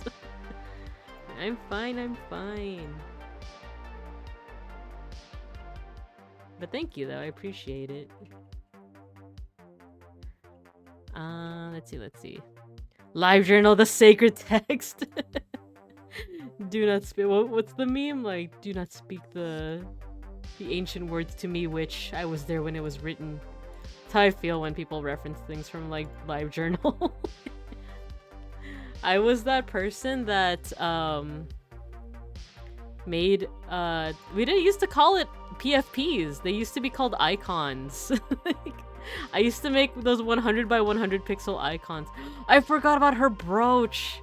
Oh, do I have to draw that? That's so detailed. I forgot about it. Maybe I'll add it after, but... Oh, this spot isn't... Okay, so she has purple. She has purple in her design. Let's put in that purple. There we go. Purple. Yeah, I used to make like... I had my personal journal, which is locked, and which I eventually deleted, which I was just telling Beans a couple, like... days ago that I regretted doing that because like I feel like that was such a time capsule of like the 2010s. Wait, wrong color. or at least where I was at with the 2010s, like the fandoms I was in, the things I was doing, and just like my experiences and mental state back then. Like I kind of regret deleting it, and I can't even go to the Wayback Machine because my personal journal was locked, and like Wayback Machine can't access it if it's locked. But I actually still have I had like my own community journal, as people used to have, and it was just to make like those 100 by 100 pixel like PFPs for people. And it would just be like screen caps from anime, and I would just crop them but add like filters to it. That was like my art back in the day. Which, like, no lie, it actually, like, a lot of them turned out pretty good. I remember people used to use LiveJournal to sell. Yes! Yes! I bought Italia Dojinshi from LiveJournal. And a couple other things, like, I would buy fan-made merch. Because I always thought that, like, Tempest was the first time I, like, bought fan-made merch. But no, I'm pretty sure I bought a bunch for, like, Hitalia back in the day. It's the same color. It's like a slightly different color, so. Like I used to buy like in Hitalia, if you're not familiar, there's like these little mochis. You bought X-Men Dojinshi? Yeah, let's go. I remember I feel like I had to do like, was it group orders? And I remember like I wanted to learn Japanese just so I could read those Dojinshi. Yeah, this color is very close to her, like, skin color, but, whatever. Ah, no, the scroll wheel? Okay.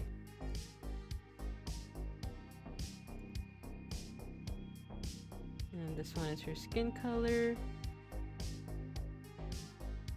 And this is also her skin color.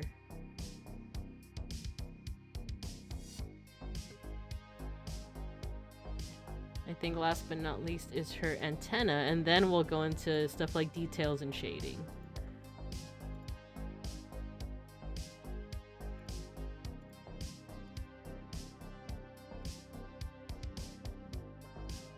Actually, it gets darker.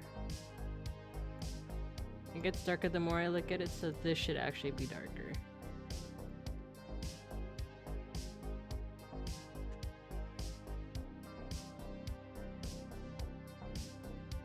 There we go. Let's save. And then let me pick another color for the background. Purple? Is there a hue and saturation wheel that I can... I guess this is the closest we have to a hue and saturation wheel. Purple? Red? Maybe yellow. I like yellow. Yellow as a background. Okay, now for the details. The mouse is there if you want. Yeah, Mata did open her Discord today. I joined and I am subbed to her. So I would be able to chat there, but I am a little intimidated by really big Discords, so oh, you remember the mochis too from Hitalia? Yeah, I used to have a little like handmade mochis. Like plushies, not like the mochi food. Okay, so I have the base colors down now. Now it's time for like details. So let me look at her eyes. She has like that purple, like a deep purple for the top. No, this one. And yellow, it's like a highlighter yellow, lime yellow green for that. Big fan of Greece and Turkey. Yeah, I was totally I really like the enemies to lovers trope when it came to the Hitalia ships. So I shipped, this is gonna sound so weird for those who aren't familiar with Hitalia, but I used to ship like France and UK. I was such a hater with US UK. I was such a hater. With US UK I didn't like it, but I like France and UK and Russia US, which like not only is this weird like out of context, but it's also really cringy considering like modern politics. But yeah, those were like the ships that I liked. And then there were some that yeah. What is it? What were the ship names? The France and UK was definitely Fruck. But what was Russia and US? Rusame? I think it was Rusame was like the ship name for that. And then there were some that I shipped just for aesthetics. The main one being Belarus in America. Just like cuz the fan art looked really like aesthetically pleasing to me. Once again, this is something that like out of context and in hindsight is like, oh, this is kind of cringe considering like modern politics. My brush size isn't going up. Oh, it's because I'm not even. There we go.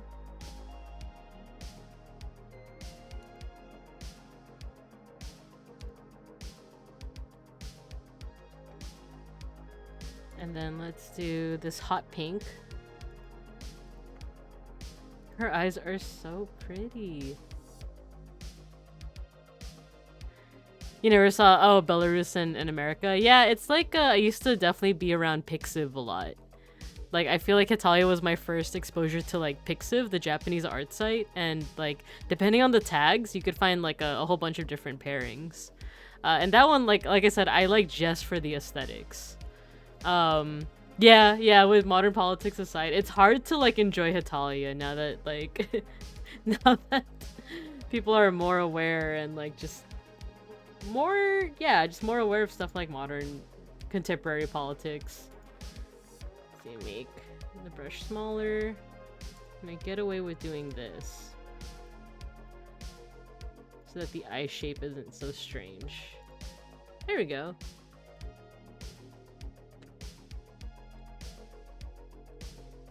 And then let me go back to black. 5.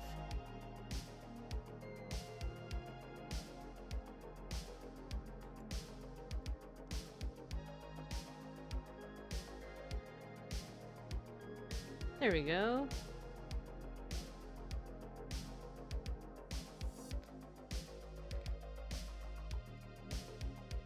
If anything though, Hetalia, despite like how cringy it is, like considering modern politics, like if anything, it did help me a lot in history class when I was in, because it was popular when I was in high school. And it definitely helped me pass like high school history because it just helps to have some kind of like okay, I'm not gonna say this word right, but anthropomorphization. It's easy to imagine the countries as human beings because then you could remember like the alliances way easier. And then I believe that the webcomic even like went into like certain historical like wars and battles. So you could easily remember like, oh, who was in an alliance with each other. Like obviously the Axis powers were like the main ones in Hetalia. Spartacus helped me with history. Yeah, oh my god, Spartacus. That one was so horny. That show was just incredibly horny. But then again, like, what if that time period actually was just that horny, you know? Like, they were just doing their due diligence. Because I heard that the showrunners actually did do, like, a lot of research. Even into things like the linguistics. Because if you, like, go back and watch... let me adjust this color. If you go back and watch Spartacus... Darken. If you pay attention to what, like, how they use language, they don't use articles, like a or the. So it's like instead of, like, go fetch me the water pitcher, it'd be like, go fetch me water pitcher. Or I think they would phrase it in a way that they didn't need to say the articles. Water pitcher, go fetch me it. It really did. I owe my grades to that series. Also, I felt bad because the author got sick a lot. Did he? Himaruya? Himaruya Hidekaz? I think he did because I remember following his blog back in the day.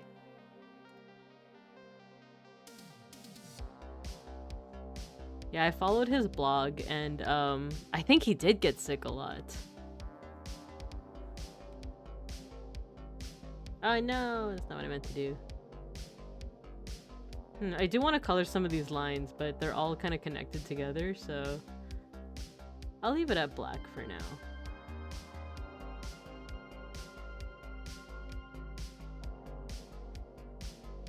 All right, let's do some shading.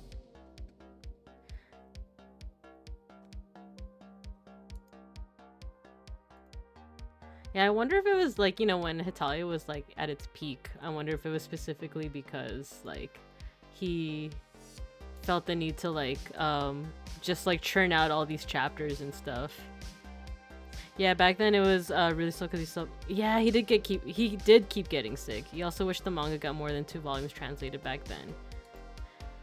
You're jogging a lot of memories for me because I kind of like forgot a lot of this stuff. But yeah, I am remembering like back when I followed his blog, it would be a lot of like travel blogs. So at the very least he was doing a lot of like research too, but hopefully those travel blogs were also just him like chilling.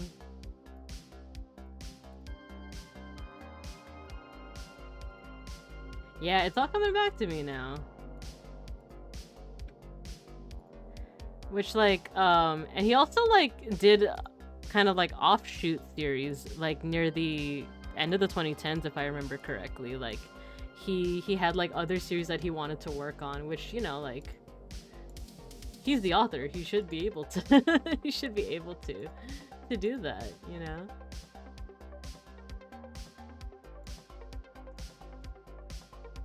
Let's see, how does this look?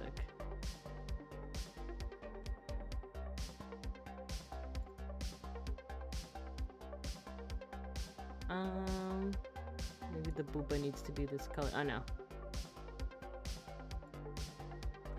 Okay, that can stay that color. That's what I was gonna say. So yeah, there was only 2 volumes translated back then, but there was also the anime got remade. I remember following the very first anime, which like if you look back on the style, it was kind of ugly. Like, or like I guess back then it was like everyone was excited to see Hitalia animated. That we were kind of okay with how it looked, but then when the new series came out, it was almost like a remake. It just looked so much better, like in my humble opinion. It did get a makeover. It looks so much shinier. I remember loving it. I liked it a lot. Yeah, super shiny. But also I remember, oh my god, this is gonna be such a blast from the past. The ending song. The Marukai Tachikyu, and the fact that like every couple of months they would come out with a different version based off which character sang it, because there was like a Germany version, there was a Japan version. Oop, that's not what I meant to do. Let me reduce this to 3. And they came out with it like every month or something. Yeah, you sang that a lot too. Oh my gosh. Those were definitely definitely the days. Marukai Tachiki boku hetariya. But then like they would change it, right? So like wait, what was it? Doitsu? Doitsu is that's another thing is that Hitalia taught me how Japan says country names. Like Doitsu. I did a cover of one of the character songs. It was oh no, I bet it sounded really I'd be down to listen. I'd be down to listen to it. Only if you're willing to share. If not, I completely understand, you know. Like, some of the things from back in the day might feel kind of cringe. But which character song, though? Because I remember I listened to, like, when they first came out, I listened to all of them. I listened to China's, Japan's, America's. I remember I liked Russia's a lot. Because theirs was like more, didn't they like I think each character album, wasn't it like their rendition of Marukai Tachikyu and then 2 character songs? Because I feel like for Russia there was one that was depressing.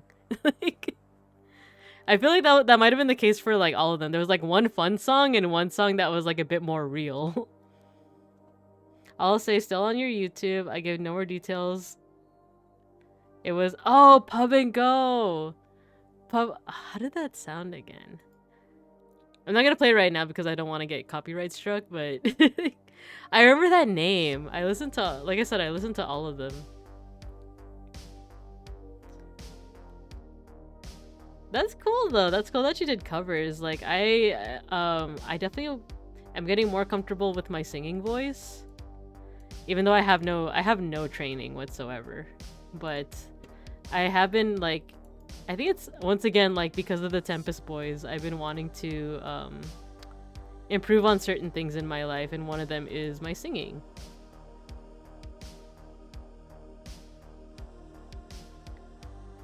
I think it's also like Des and Vesper's like singing journey. Like they improved in such a short time that I'm like, oh, I want to do the same.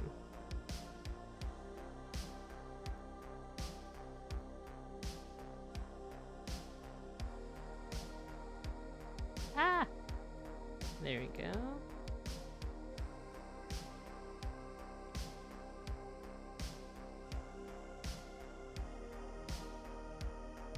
You know what? I'm just going to. There we go. Let's do that. Oh, I like that actually. Okay.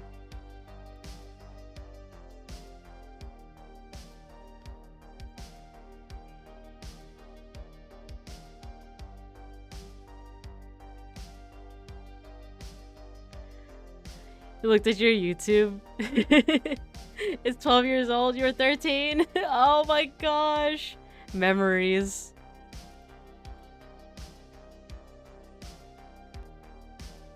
Yeah, don't get copyright struck by whoever owns the Hitalia songs now. I don't know which company it would be.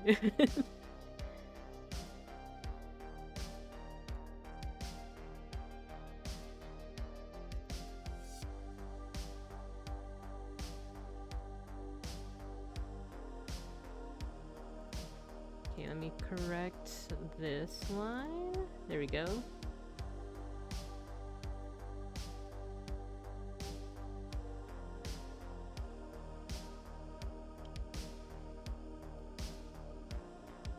Oh, I think I know what I want to do. So on her dress, there is these lines. There are these lines. I'm trying to remember. So you said that you made your YouTube account when you were 12. What was I doing at that age? Oh, you know what? I was already browsing through like fan forums. I want to say at that age. 12? So what grade? 7 or 8th grade? Yeah, I was already on like fan forums for Fruits Basket. That was like how I consumed the fandom back then. I was on like forums. Specifically, there was one for Fruits Basket, and I remember it was called like Furuba forums. And back then I was already into stuff like graphic design, so I remember making like really bad. Oh, if you're talking about like feeling kind of cringy about your covers, I'm already feeling cringy about my old like graphic design skills back when I was like 12. Oh my god, wait, can I find one? And you know what? I kind of want to find like my old graphic design skills because they're very Y2K core. And like kind of bad, to be honest. Let me see if I can find it. Let me save. And then I'm just gonna add... I'm gonna add an image. Browse, because I save a lot of my stuff ever since I deleted my my live journal. Now I've been like really good on like saving old stuff, like no matter how cringy it feels. So I actually have stuff from like, oh wait, 2002, what is this, okay, I have some of my old graphic design stuff, but some of this is after. No, wait.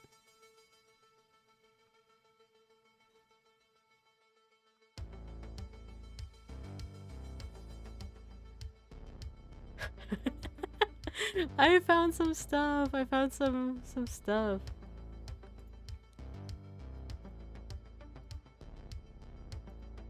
Okay. Where did it go? Okay. So right now on the screen I'm showing a PFP that I made when I was 12. It was from the Fruits Basket manga.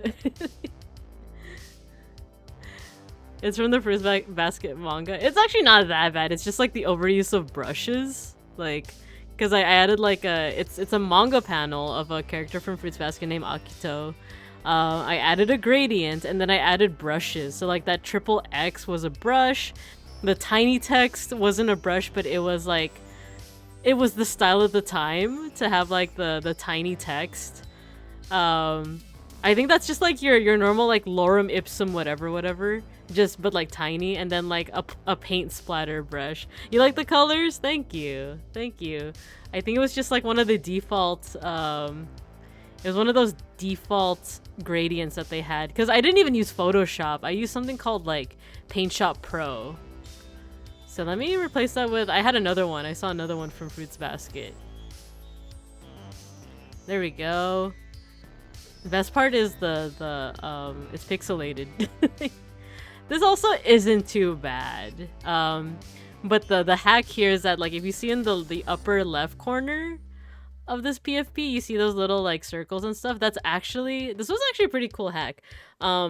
The tutorial that I followed just said like, oh, find a font that is in cursive that has a lot of loops, and then just hide like most of the character. Yeah, like just hide most of the character and leave the loop-de-loops, and it makes this really cool like brush effect. That was the the secrets of 12-year-old Bibinka. Is there another one?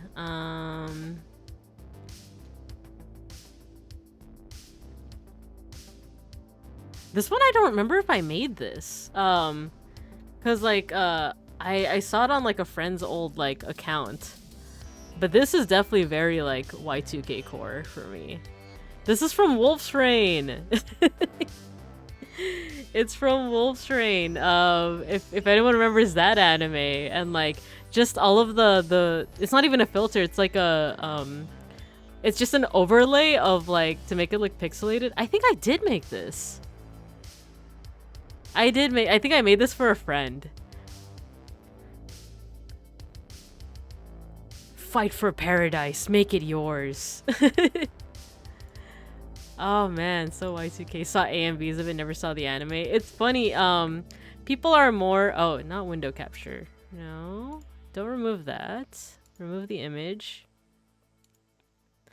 If you go on YouTube, people are like feeling nostalgic for Y2K stuff nowadays, but if you go on YouTube, there are live streams of Toonami. Of like 2000s era Toonami. And one time Beans and I were watching it, and they were just straight up playing Wolf's Rain. The final episode, mind you, but the series itself I remember I liked a lot. But it's also definitely like it appeals to, I don't say edgelords, but edgelords. Like, at least back in the day, I feel like if you were to watch it nowadays, like I can't say whether or not it holds up. The plot is basically it's a pretty interesting plot. It's in the universe where Wolf's Rain takes place, there's no more wolves, or they're believed to be like mythical creatures essentially. So I'm trying to figure out the mole. The meaty mark. Yeah, I think that's fine. So wolves are believed to be like extinct and or mythical creatures in the world, but wolves themselves have like this weird magic power where like they don't transform into humans. They just have some kind of like illusion power where other humans will see them as humans if they want them to. If they want to show up as wolves, then they will show up as wolves. But like the anime does this really cool thing where it's like come on, scroll wheel, there we go. Yeah, the anime does this cool thing where like a human will like look at a wolf and see a human being, but then the wolves will look at each other and they see wolves. Yeah. So I don't know if I could even say like, yeah, go check it out.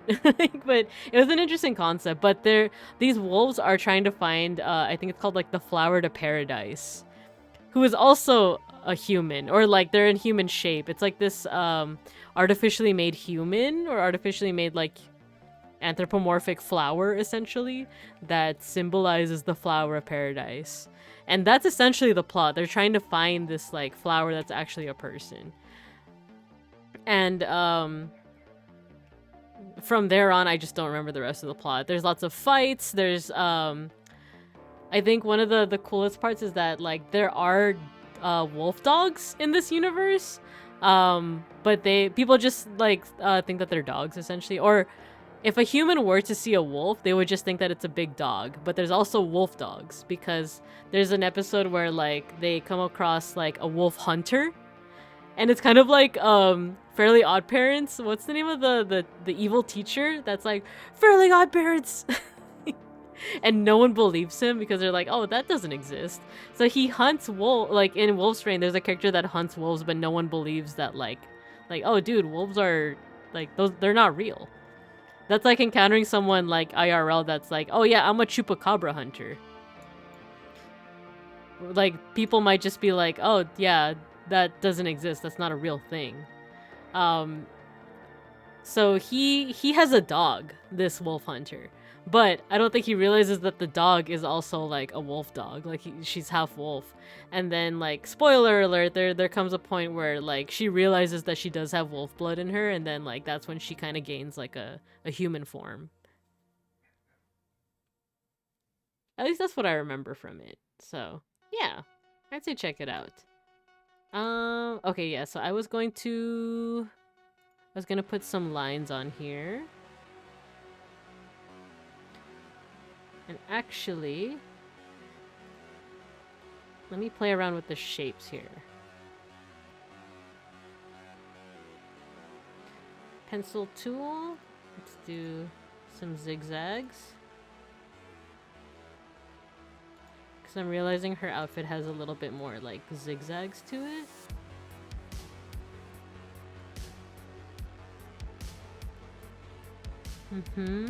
Okay, okay.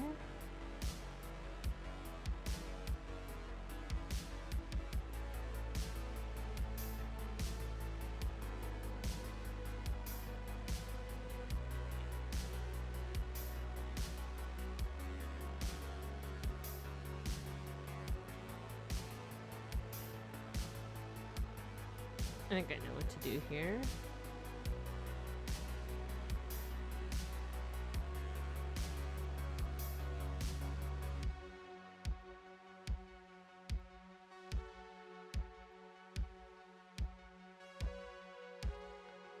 Yeah, going back to what I was saying about Wolf's Rain, it was definitely a product of its time, which you could say about anything, but I'd say give it a try. It's very, around that same time, I don't know if you've ever heard of Witch Hunter Robin. That's kind of like, it's almost like a kind of like edgy, goth emo aesthetic. But instead of wolves like Wolf's Rain, it's centered on witches. But that was another one of those like Toonami, like it showed on Toonami, and that's how the West like got this IP.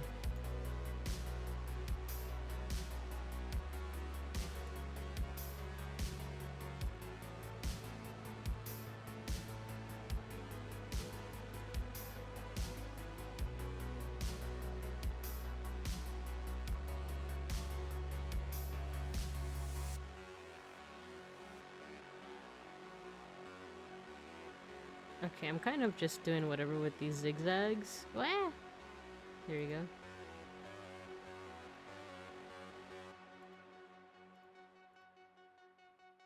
But I'm kind of liking the effect that they're making.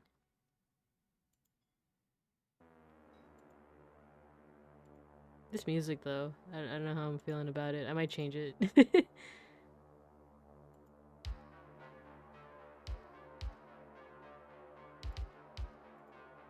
Actually, this song is pretty cool.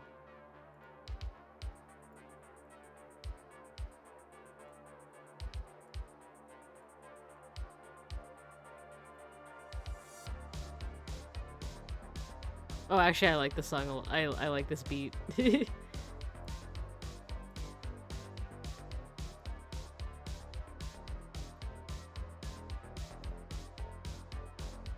Ah, that's too many. That's too many zigzags.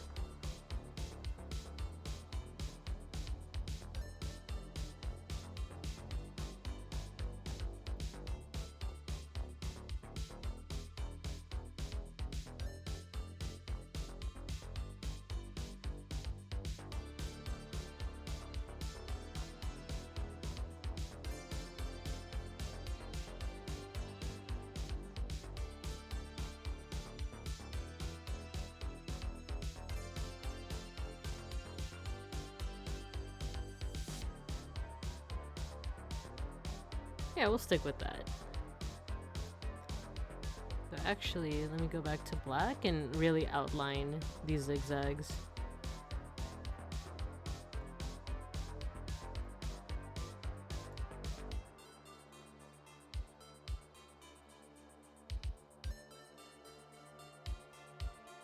Coming out so cute, thank you! Like I said, I'm a little out of practice with pixel art, but I feel like I'm getting more and more the hang of it. Yeah, I think those thicker lines are helping, hopefully.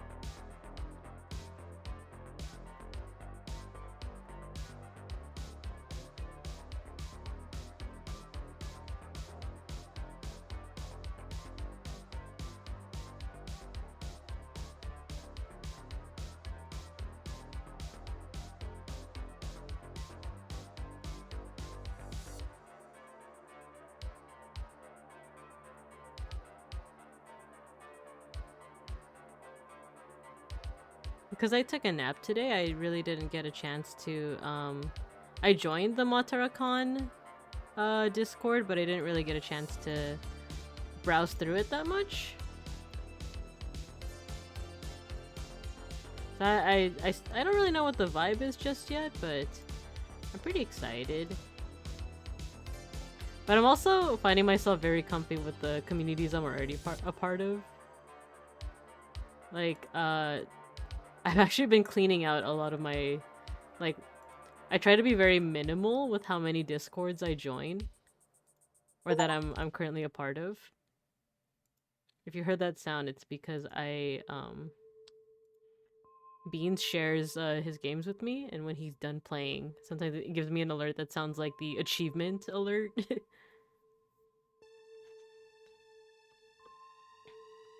Oh, I'm actually liking this. I'm liking this a lot. What was I saying? Oh yeah, I've kind of been like really curating, I guess, which discords I'm a part of. And there's even a few more that I might leave eventually, but I'm just sometimes there's discords that will tell you when like someone leaves, and I get kind of anxious about it because it's like, oh, it's nothing personal, like I'm not leaving because I hate like the community here. It's just that like I don't know, I'm not super active in it, and I kind of want to minimize the amount of discords I'm in.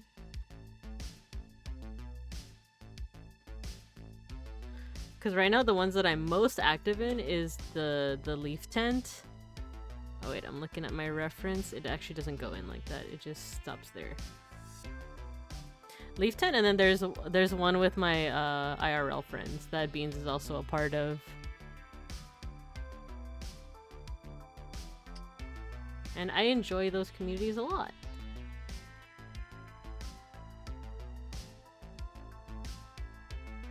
So we'll see how like Matacons is, like if it's a comfy vibe or not, but I'll probably stay in for a bit. I just don't know if I'll chat there.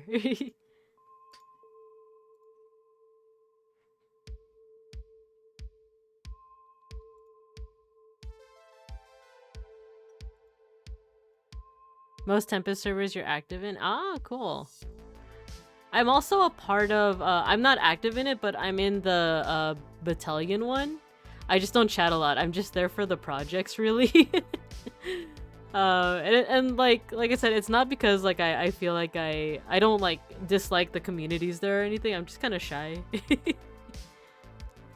Oh, she has like I have a reference on my other screen, but her booba has has cockroach arms. I'll do my best. Actually, I'll do the line first.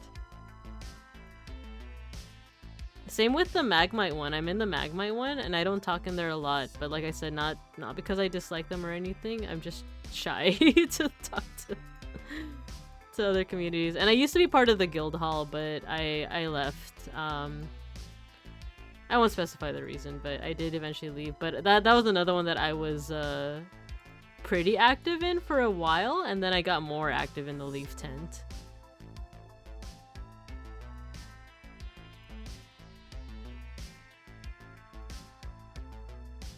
After all, which other Discord servers have a fight room?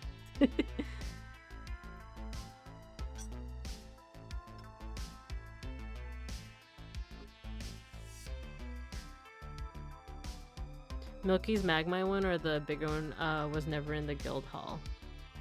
Oh, yeah, right? Like, which, you know, we got the fight room. I also really appreciated how, like, you know, a lot of us have been getting into streaming, and now that we have that, like, channel for streamers, it's just felt really nice and supportive. Like, I haven't done it yet, but I've been wanting to ask them about, like, tips with streaming. But also because, it's not happening now, but I noticed that, like, for certain streams, my voice would just, like, deteriorate over time, essentially. Like, it was, my voice would go out very easily, which, like, was concerning to me because I also teach.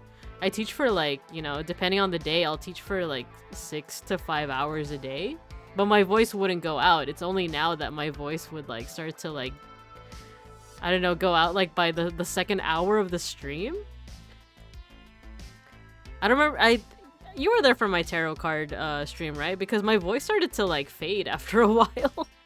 And it was kind of concerning because, like I said, I'm not used to that happening. Like, I usually teach, and, like, it wasn't something that I was used to. So I was gonna ask them for some advice on that.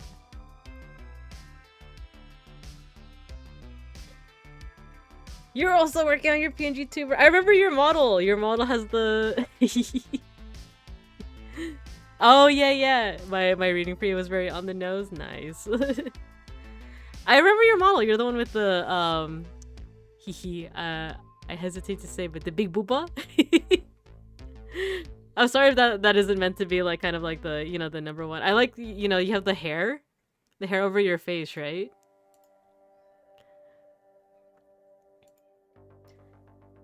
I don't know why your design stood out to me, but I just, like, remember it.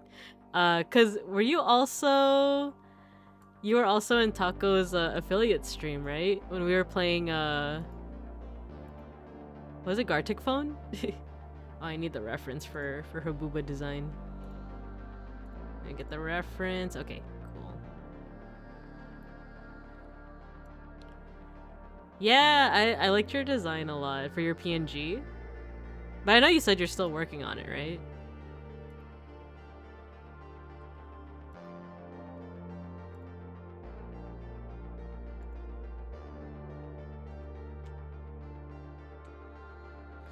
And I was gonna offer myself up too, because, like, I do make PNG tuber models, but it's all, like, it's all in a very particular style. It's basically like the style that you're seeing my model move in.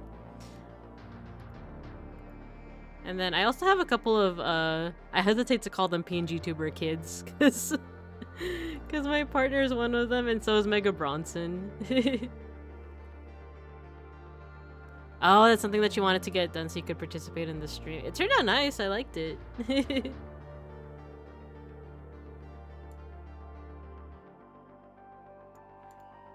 Yeah, I have done PNG tuber models for other people before, but I do have, like, I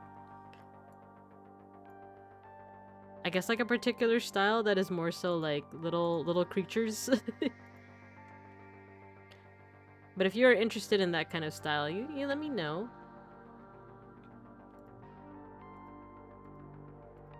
But if it's more like human-like, then yeah, I don't know if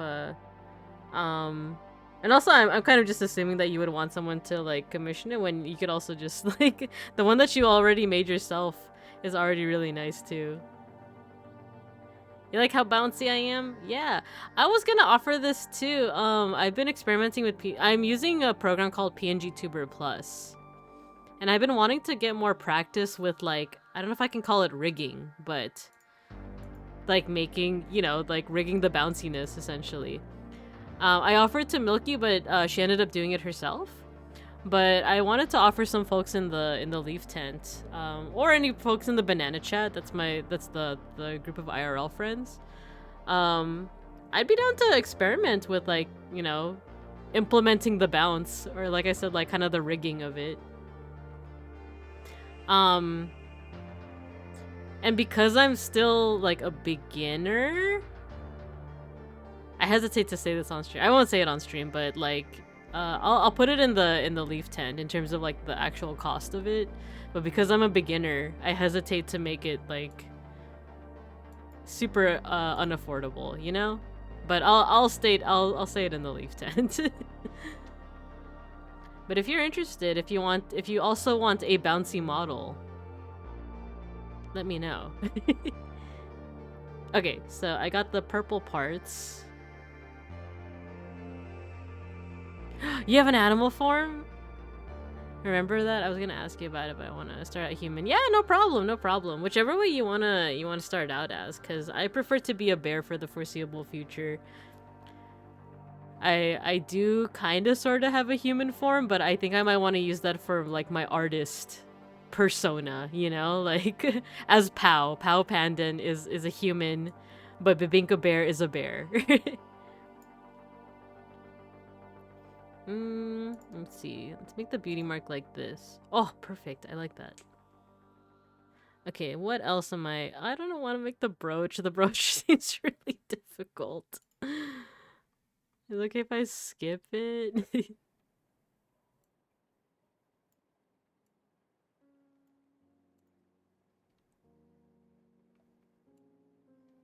Because her brooch is like, I could simplify it. Ah, should I?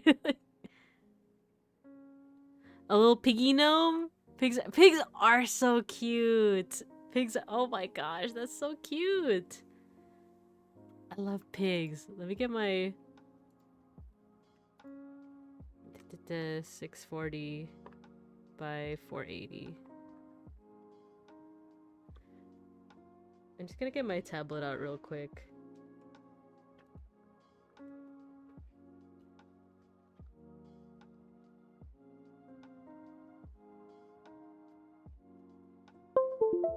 Ooh, I don't know if that sound came through on the stream. If it was really loud, I apologize. It was really loud in my ears. Okay, let's do size 5. No, bigger. 8. I love pigs so much.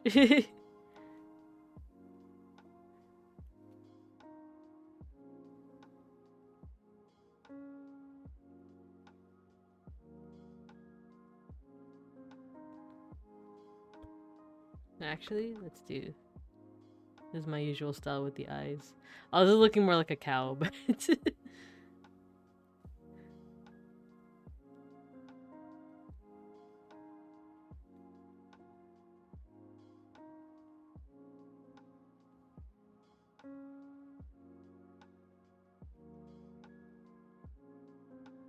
I just think pigs are neat.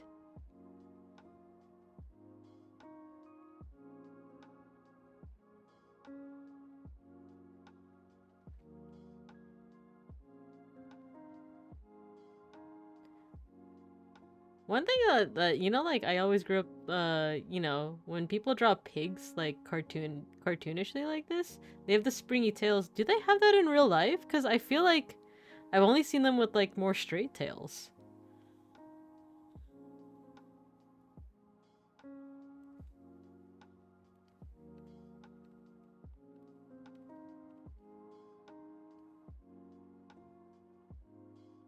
Yeah, I actually don't know for sure. Like, I've always seen it, like, I've always seen them with, like, the spring, you know what, I'm just gonna look it up. Google is free. No, why is the first result, like, food? Oh, they do have the springy tails. Okay, they do. It's just that sometimes they're so short that they can't be springy. I got pigtails, yeah.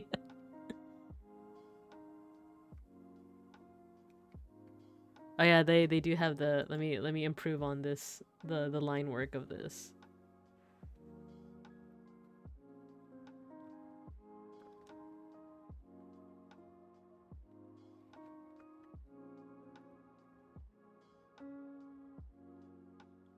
There we go. They got more of these cute curved ears.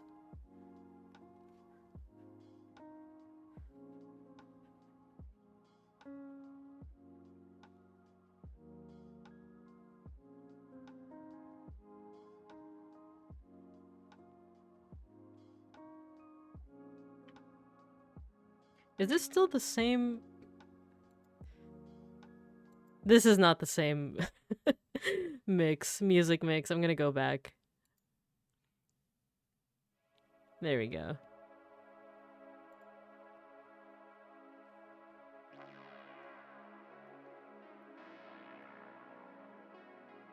One reason I still have Instagram, the one account, post pig videos all the time.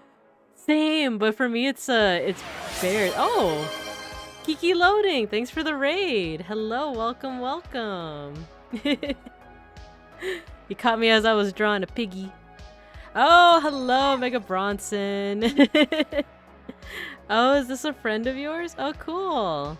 Thank you for the raid, Kiki loading in. Welcome, welcome. We're doing some doing a little bit of pixel art right now. I just drew a little piggy because me and Ranger were talking about pigs. But I'm actually doing this. I'm doing a fan art for a VTuber called Matara Khan. Hope you're having a fun Friday night. I am. Oh, you like the piggy? Nice, nice. Oh, I'm so sorry, Ranger. Yeah, the alert. The alert might be a bit loud. I'll try to fix that. Hello, Laguna XXX21. Welcome, welcome. Welcome, Raiders, and welcome, everyone. Yeah, we're doing some pixel art right now on Ace Sprite. We got a little piggy that I drew. Because Ranger and I were talking about it. And then we have Matara Khan, who, if you're not familiar, they're a VTuber with a company called V Shoujo. They are a cockroach mama, but she's just so cute, you know? She's just so cute. You can ignore the fact that she's a cockroach. Hopefully. So yeah, feel free to just chill while you're here. Let me know if you have any questions, or if you want me to draw you a pixel animal as well. Oh, what I meant to do. Yeah, I'm gonna fix the volume for the raid alert. Cause I think the follow alerts aren't that bad. It's the raid alert, but also thank you for the raid. She's the prettiest cockroach? Yeah. I'll show you what her, like, actual model looks like. She got the big booba, first of all. Isn't she cute, though? No, not cockroaches. They terrify me. Once upon a time, one called over... No! Oh, gosh, that's so gross. Yeah, IRL cockroaches? No, I will not tolerate them. But this cockroach, I will always tolerate. She's... I love her. She's mama. I love her a lot. She got the big booba. But yeah, IRL cockroaches are so gross. I don't know if I've encountered one. Why she's so pretty? That's when we learn. Get the hell out of New York. Oh no. My partner and I, Beans, have been to New York once. We went earlier this year and we really liked it. We didn't encounter a lot of the negatives usually associated with New York, such as the cockroaches, but like, we were only there for, I want to say, 3 or 4 days. We liked it, though. As someone that doesn't drive and commutes, like, by bus everywhere, in my part, I won't say, like, where I'm from, but you can probably figure it out through context clues. But I live in an area where, like, we do have public transport, but it's very crappy. But the public transport in New York is definitely something else, because y'all have had, like, decades, centuries to figure it out, whereas where I'm at, not so much. Come to New York, we're extremely sweet. Well, did you go to the museums? They do have good museums. I went to the Met. Because I'm definitely more of... I do appreciate modern and contemporary art, and I heard that there's a lot of... I know that there's a lot of modern art museums in New York, but I am more so interested in stuff like ancient, medieval, like older art. So I visited the Met, and for one, it's humongous. Like, there's no way that you can see everything that it has to offer all in one day. Like, you have to go multiple days. But unfortunately, I only went to see the like I only went there one day with Beans, but we enjoyed it. We saw as much as we could within like the span of time we had, but it's just so like huge, majestic, and like the way they like curated like the ambiance of like the natural lighting is just so good. So I would definitely love to go again. Mega Bronson, I should be heading to New York next year to visit my brother. Oh, very nice, very nice. Yeah, like I would if we go again sometime in the near future, I would definitely want to go to Central Park again. We were only there for like a little bit, and it was to check out the zoo. They have a little tiny zoo there. Let me add some shading to her arm.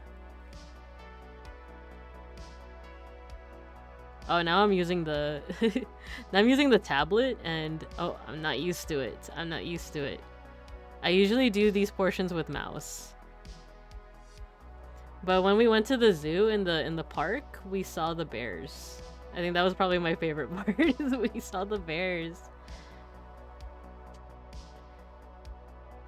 Central Park is cute. Yeah, we only saw, like I said, just a smidge, but I would love to go again. If you come over here again, the History Museum, it's a great museum. Ooh, okay, yeah. You know what? I'm gonna open up a tab and look that up right now. So, History Museum, New York.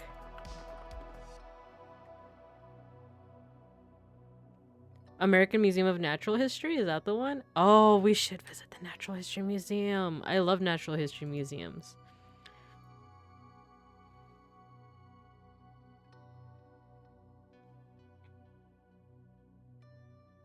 Huge is Wi-Fi described. Let me not actually. I live there. Oh, okay. The big whale. Okay. Let me see. Oh my gosh, I'm looking at like pictures from the Natural History Museum. I see the dinosaur ones. It looks like one of those long neck dinosaurs, the Brachiosaurus. Yeah, okay, I see the big whale. Yeah, this is the American Museum of Natural History. Yeah, I'd love to. I went on a field trip when I was younger to a museum here in my part of the States. Oh, that's not what I meant to do. I think it's like Aquarium of the Pacific. Also has like a blue whale, but it was the skeleton. It looks like what y'all have is like a big model of it. Okay, I'm gonna not use the tablet. I'm gonna go back to using mouse. No, that's not what I meant to do.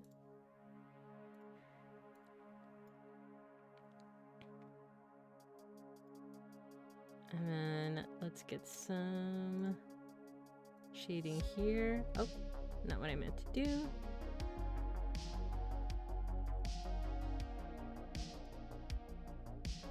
Huh, how should I do this? There we go. Do that, do that, do that, and fill.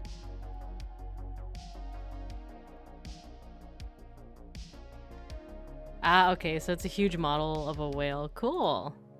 I also do love dinosaur bones, though.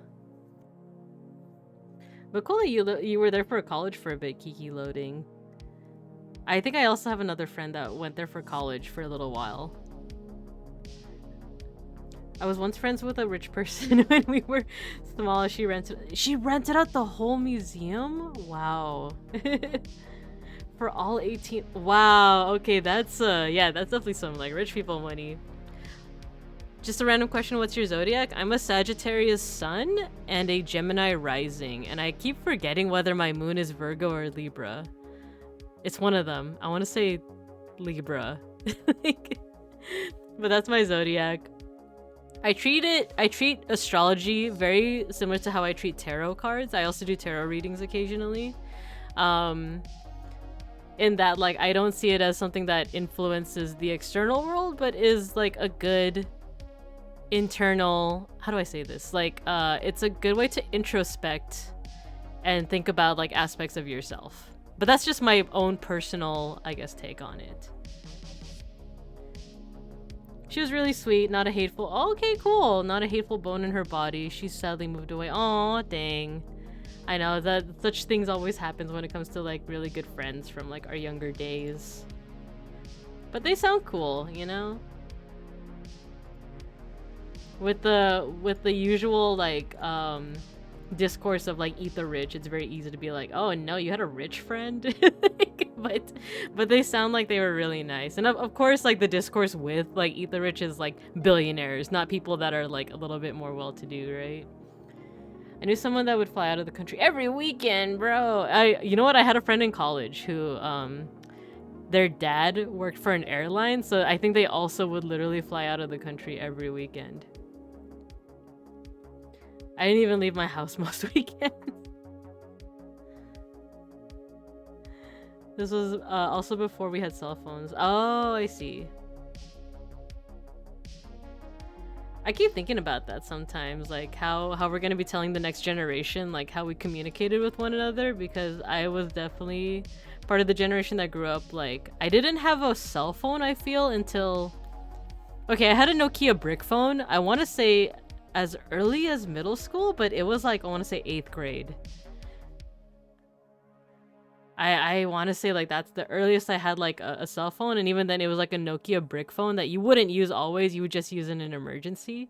And then like an actual phone that you would use to like I don't know, like play around with. That was like I want to say high school. Like high school. When was I born?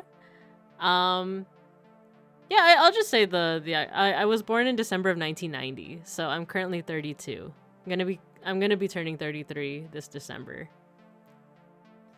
They're about to call you old. Don't fall into their trap. I am kind of. It's all like it's all relative, right? To a Zoomer, I work with students. I'm an educator. To them, I'm old. 33 is old. But to myself, I don't feel old, you know? Like, I still feel like I'm well within the realm of, like, trying a lot of new things. And yeah, my back hurts a little bit more than it used to, but and that's not to say that you can't be, like, 70 and trying new things, but, like, I still feel pretty spry. My first phone was when I was 16, and I didn't want to get addicted to it. Oh, yeah, it's very hard nowadays, right? Very hard to not. But back then when you had the Nokia like brick phone where the only game on it was like Snake and the screen was like the size of like half an inch, yeah, you couldn't really get addicted to it even if you wanted to. But yeah, December babies, let's go, Ranger. Yes. Elderly. Have y'all seen that? I never played Club Penguin. I never was into it that much. But have you seen the graphic that's like where they show like people that are 18 and older as like these elderly penguins? That's what I think of. Where it's like, oh, you're 18 and older? Okay, grandma. Let me try out the gradient. Oh, interesting. Oh, that's interesting. This is supposed to be pixel art, so like... Nah, I'll keep it like this. I do have, though... I'm going to select this area. No, it needs to be contiguous. Here, and here, and here. And then I'm going to go over it with a brush that is a little textured. So maybe this? I also had a BlackBerry. Kiki loading. I also had... No, wait, was it a BlackBerry? What's the one that had a keyboard that you had to like flip it and there was a keyboard underneath? Sidekick. I had a Sidekick in high school. Don't worry, old people. I'm just sitting pretty young, sexy, being 21. Oh, 21. You're the same age as my younger sibling. I have a good amount of younger siblings, and one of them is your age, so... Yeah, I remember the Sidekick. I had that, plus I had a red phone. I don't know if Beans... Beans is my partner, by the way. He occasionally is in chat, but I don't know if you remember that I had a red phone. Or Mega Bronson, I don't know if you remember this either. I had a red phone, but, like, the buttons were just so hard to press for some reason. I don't remember why. But I also had, yeah, I had a sidekick. Was it I had a chocolate for like all of 2 weeks, and then I think it got stolen. Like, I remember crying. I remember crying because I had dance class, right? And then when instead of so a lot of people took dance in high school to get out of PE. That's exactly what I did. Also let me work on why isn't the color changing? Okay, how about this? Oh, actually, I like that effect. Okay, so I had dance class instead of PE, and then when you enter the dance room, there are these cubbies on the right side where you would put your shoes, and then you would put on your dance shoes because you didn't want to get the floor dirty with your like outside shoes. So everyone had like ballet shoes or jazz shoes.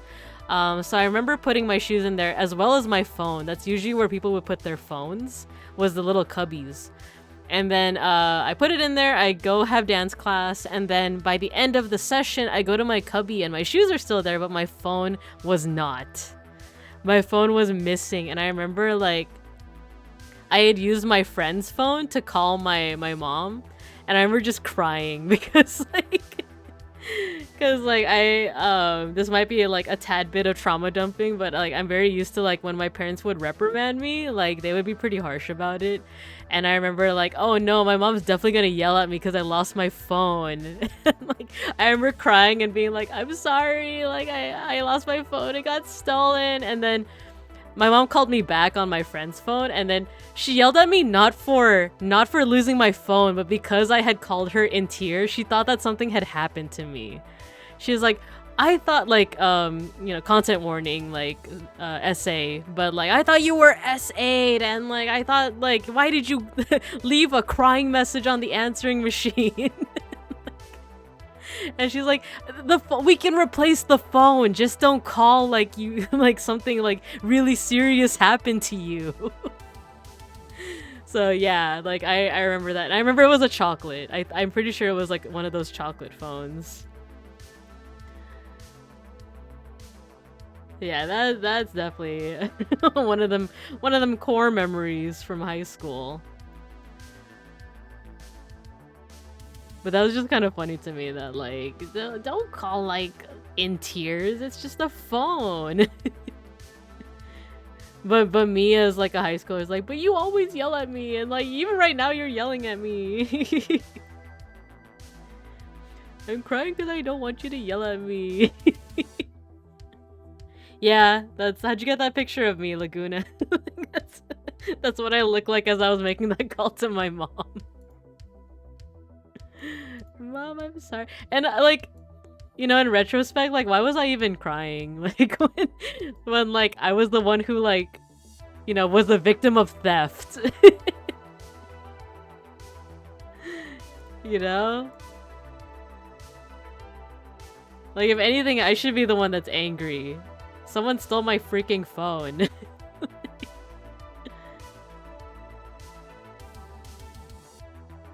Okay, it's not as smooth.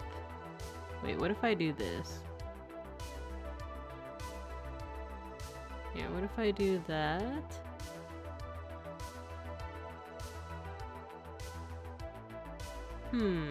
Okay. Let me see how I can make this a smoother gradient. So maybe that plus that? Yeah, actually let's do that. Okay.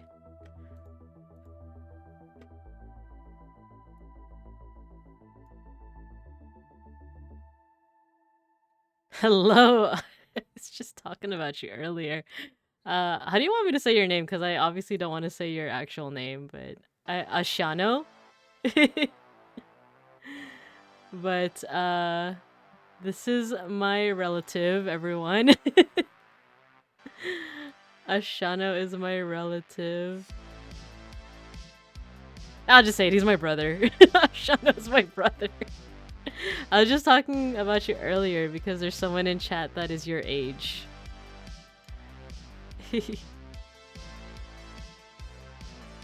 But welcome to the stream. Also, why does it... Usually when it's the first time someone is like in the chat, it'll say like, "Oh, first time chatter," but like for yours it doesn't. Oh, you know what? You commented on my streams back in the day, back when I first started. So I'm like, "Oh, usually it would say like first time chatter."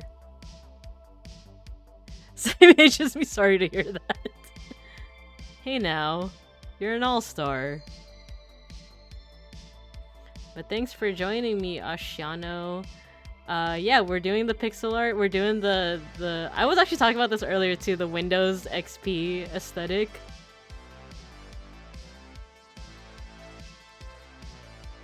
I wish there was a better way to do this, like a bigger brush. There has to be a better way. But actually I do like this this gradient effect.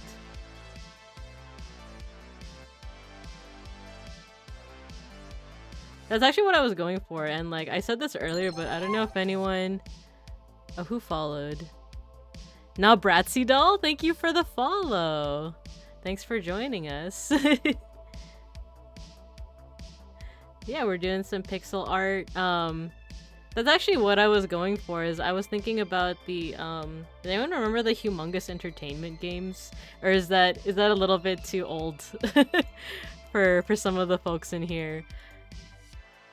For real though, the UI and graphics are some high production stuff. Don't forget me when you blow up. No, I'm not gonna. Like, I appreciate the sentiment. I will never forget you, but also neither will I blow up. I wish to stay a humble, small-time streamer and just do pixel art of my cockroach mama. Hello, not Bratsy Doll. My night is going really nice.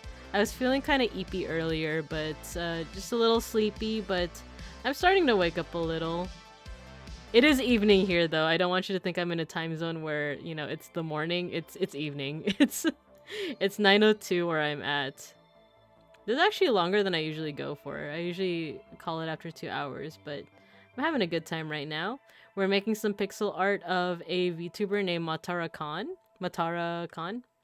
She's a cockroach VTuber from a company called VShoujo, and yeah. And I'm using Ace Sprite to do this art. I don't know if I'll keep going, really.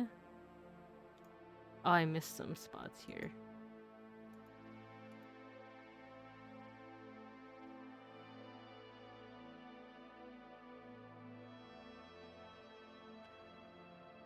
Bratsy Doll. Hi, daughter. Oh. Nice. I can never catch you streaming because I'm either working or almost dead from resting after a shift, but I assume you're closer to the tail end of the stream. Yeah, usually I ended up... We've been streaming for about 2 hours, 30 minutes right now, and I usually call it here, but I do kind of want to try and finish this on stream. I don't want to go through the trouble of, like, shading everything, though. I mean, I'm feeling kind of lazy, so I might just do another, like, gradient effect on the hair in the background and call it. But yeah, well, I'll still be here for maybe like 30-ish more minutes. But glad you could join me, though. Glad you could join us for this stream.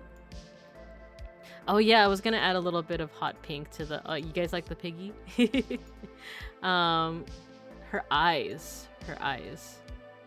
Zoom in. There we go. I'm gonna add a little bit here. I like using the curve tool, but let me go ahead and make a new layer. And then I'm also going to pick, yeah, this brush. The curve tool is pretty neat because you could do stuff like this.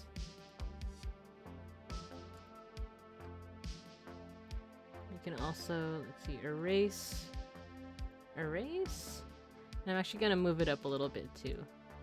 Try and cover as much of the black as I can.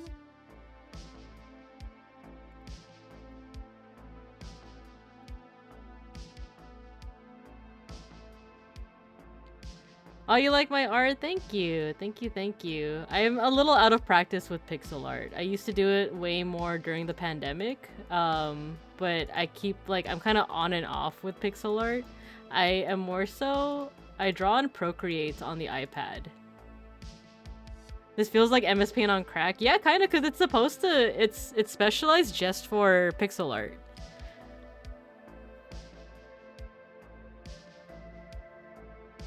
So actually the original size is gonna be, let me go to the scroll wheel on my mouse. It's not great. So let me go to 100%. Here we go. This is the actual size. And I picked the size on purpose because this is how big computer screens used to be, or like the resolution for computer screens used to be. And actually, if you want to see what the sketch looks like, let me hide all these layers. I actually did the sketch in Procreate. So yeah, this is what the sketch looks like. I imported it here into this program called Sprite, which is especially made for pixel art, and then I pretty much like traced over the line art and then added the colors.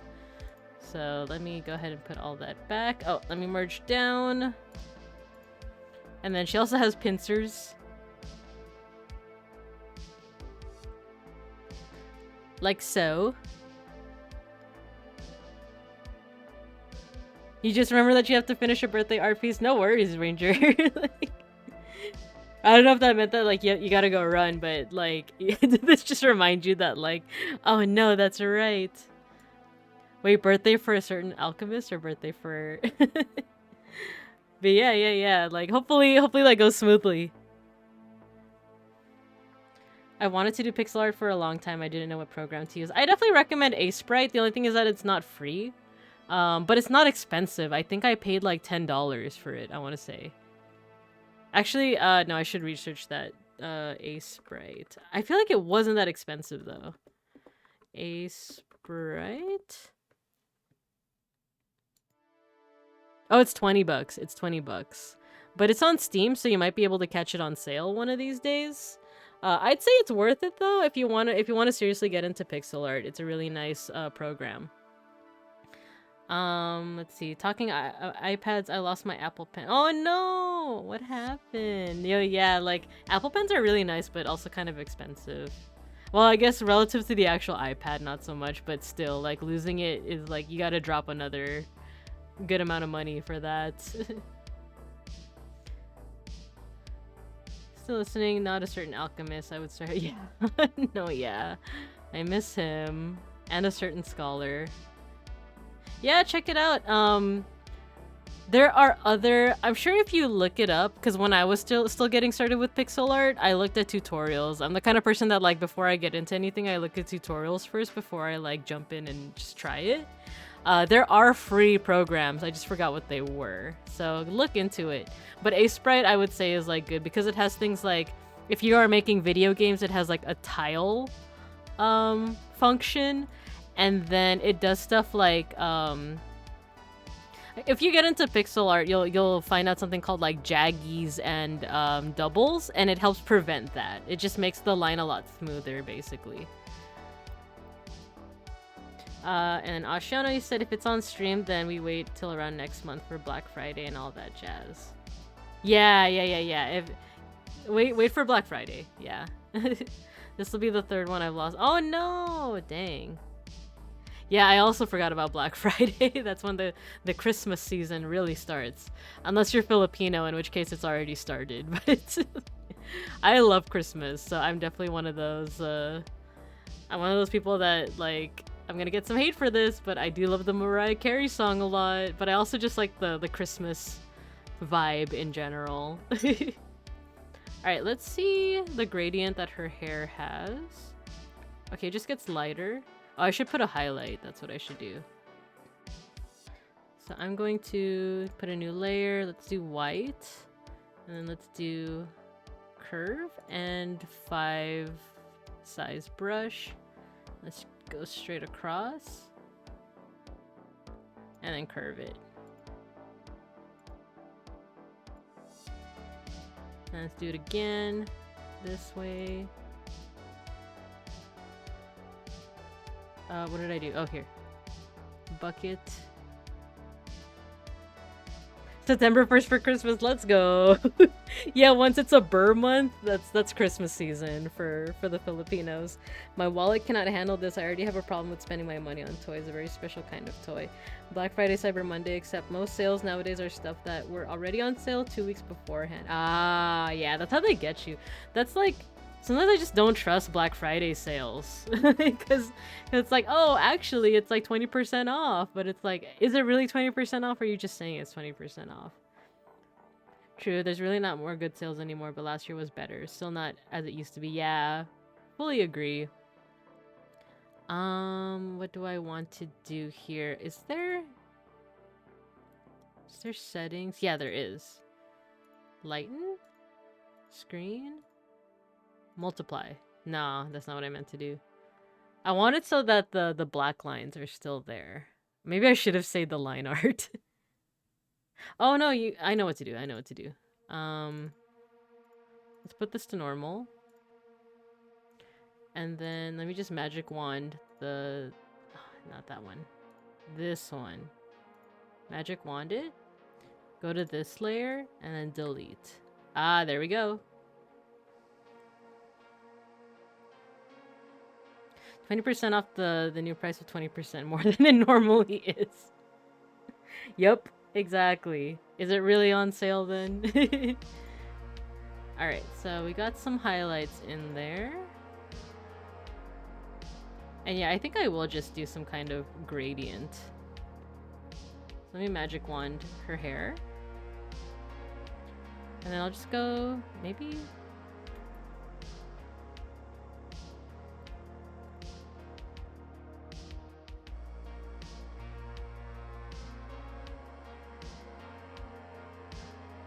How to do this.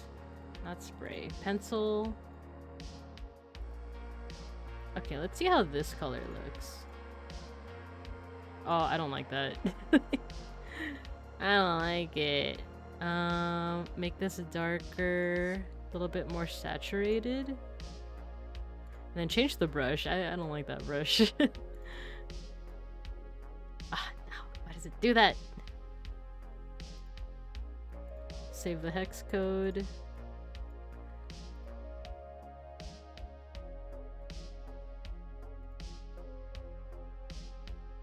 I hate how it does this. The brush, I guess it's saved in like just black. So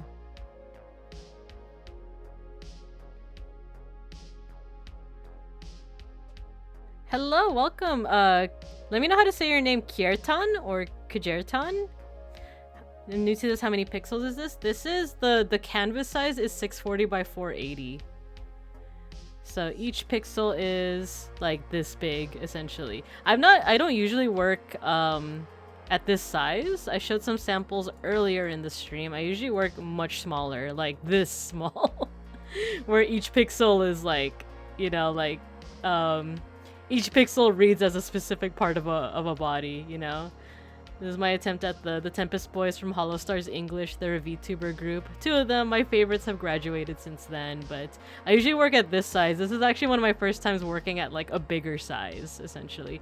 But I kind of am going for like the like Windows 98 XP kind of like aesthetic with the lines, but yeah.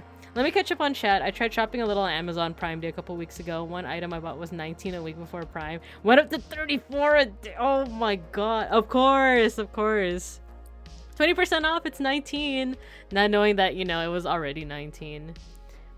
Fellow fighting game fan, hello. Nice, nice. Yeah,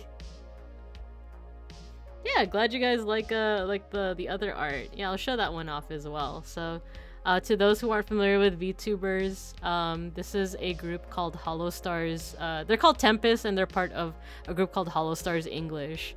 And then my two favorites here, Magni Desmond and Vesper Noir, they've graduated, which is like the like VTuber idol lingo for like they are no longer in that position, but they still stream as like another persona. But yeah, like this group like got me back into a lot of like art stuff, so that's why like I have like pixel art renditions of it. I'm gonna go on my BRB screen, but I'm still gonna be here just to like look for other samples, but I just don't want you guys to see how messy my files are.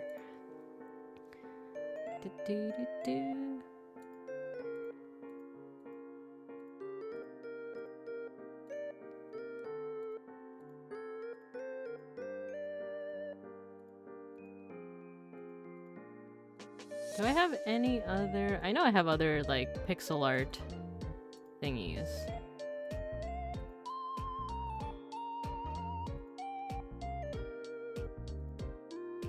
I do.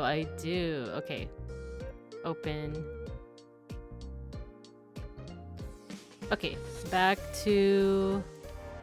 Here we go. There's another work that I did. Just a bunch of bears, but in different styles. So one of these is like, you know, the Mac, like the old school 90s like Mac aesthetic. And then like these just have more color. And this is me. This is me in pixel art style. Yeah, little bears.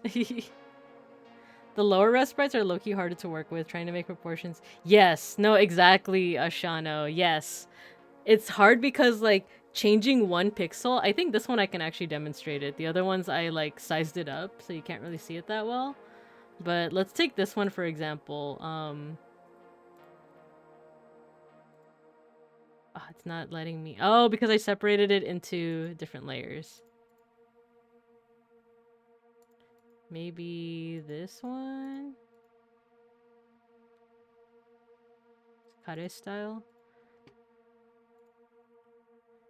Yeah, like depending on what you do with the pixel, it can really like change everything. Like if I wanted to give it like hair, you know, I could do something like that. But if I want it to be rounder, then I would just take out the corners, right? Same with the ears. Like look what happens when I put just a couple of pixels in there. Suddenly the ears feel a little bit sharper, whereas like if I take it out, it's a little bit rounder. So yeah, working at this size is actually like a little bit more difficult because each pixel like reads as something. And like one wrong move and it could read as something that you don't intend for it to read as. So yeah, that's like that's something that I really like about pixel art, but it's something that is just like a part of the medium itself. Twitch is suggesting Mataracon to me now. Ah yes, join the join us. Join us. So don't save. Let me actually finish up with this. I am gonna call it soon because it is starting to get a little late. And I know that Beans might also want a game as well. Don't want to take that away from him. Oh man, some more people in chat. So, in fact, I tried making files nice and clean, but it didn't. Yeah, my files aren't super messy, but I can find everything just fine. Personally start overthinking because now that piece of hair looks like a second right? Yeah. You like my PNG? Very bouncy. Welcome, Apu? Is that how I should pronounce it? Beans is watching some Nick Cage. Hell yeah, the Cage. Yeah, for any, Oh, thanks for the follow, Kirtan. Thank you. So yeah, let me get back to doing this. Okay, what color was I using? Let me get this color again. Thank you for the follow, Apu. Thank you. Okay, let me do that. Go to another color. Color pick this, and then keep on doing my... So I'm pretty much finishing up here. I just want to... For those that just came in, I'm doing pixel art of Mataracon, a VTuber as part of a company called VShoujo, Cockroach Mama. I'm just doing a gradient on her hair, and then after that, I feel like I'm gonna call it. I might do some final like revisions off stream before I post it onto my Twitter. My Twitter is the same name as like here on Twitch. It's just Babinka Bear. Oh no, wrong color. That's not what I meant to do. But yeah, thanks for joining, folks. I'm just gonna keep on doing this cool gradient, and I just use like a brush that just like makes it so it just colors like every other pixel. Can I actually? No, I can't make the brush any bigger than this, but that's fine. I'm just gonna go all over.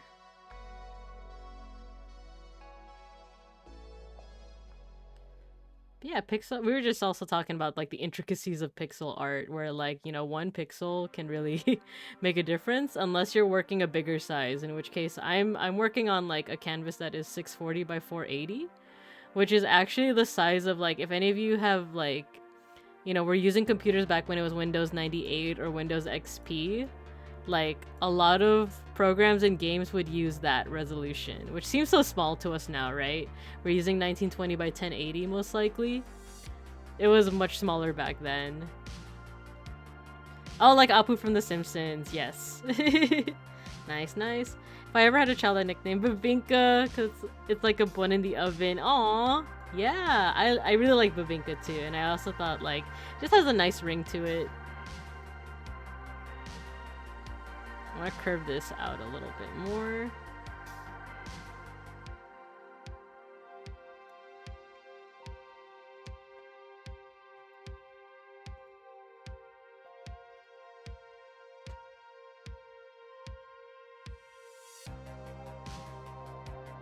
And to those that were in the stream since like the beginning, you're gonna hear me say this for the third time, but like I also like this aesthetic because of the humongous entertainment games, and like that didn't, I think last time I didn't give examples, but like if any of you are familiar with the putt-putt games, the little like purple car, or Freddy Fish, or Pajama Sam, or Spy Fox, those are all like by this company called like Humongous Entertainment, and they're all like these kind of fun educational point and click games. Like if you ever struggle with a point and click game like I do, which is funny because I might play one on next Thursday. Like the Humongous Entertainment ones will make you feel like a genius because it's like very straightforward. Beans only played Spy Fox and the Dry Street. Yeah, Spy Fox. Putt and Pajama Sam are a fever dream to me. No, they're real. I tell you, they're real. But yeah, they're like these point and click adventures specifically for kids. But like I mean, back then, you know, we didn't have Steam, so you played what you had, and you played it like 50 times, because that's literally like all you had to play.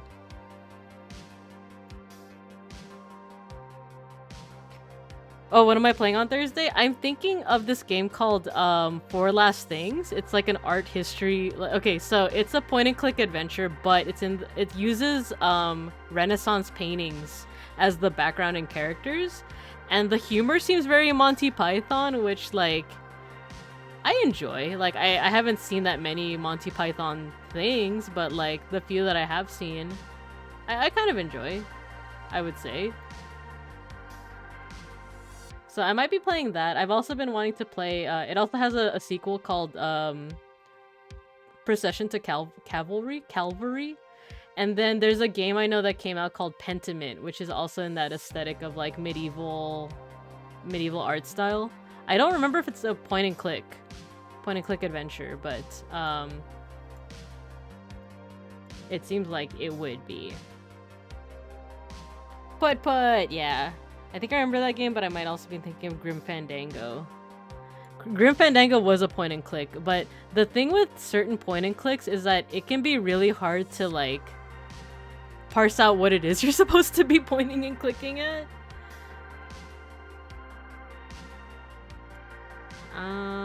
Okay, let me do another brush. And then let me do that same color. Come on, scroll wheel. Okay.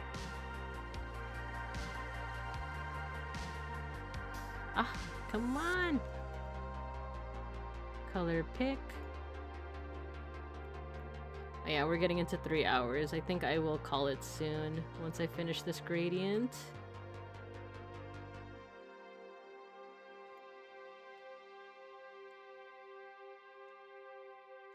Yeah, I saw you play Samorost.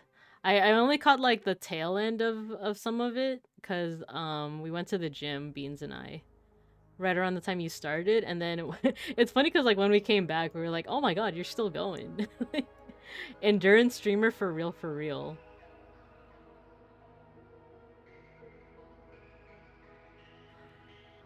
But yeah, that's the thing with like point and click, is that like as fun as it is and as nice as the aesthetic of a lot of those games are, like Grim Fandango, it almost becomes, I forgot what there's a term for it. It's like it's almost like at a certain point you just have to hunt for like a specific like pixel. I think that's what it's called. It's like pixel hunting, where like you just got to click on everything at that point because like the answer is just kind of like hard to parse out.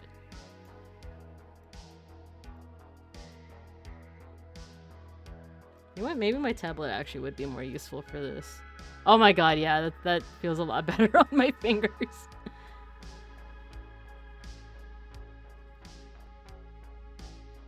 Because I've been doing this on mouse, but I think I'm gonna just use my tablet for drawing these like individual pixels with this brush. And I'll curve it a little. Let's curve it.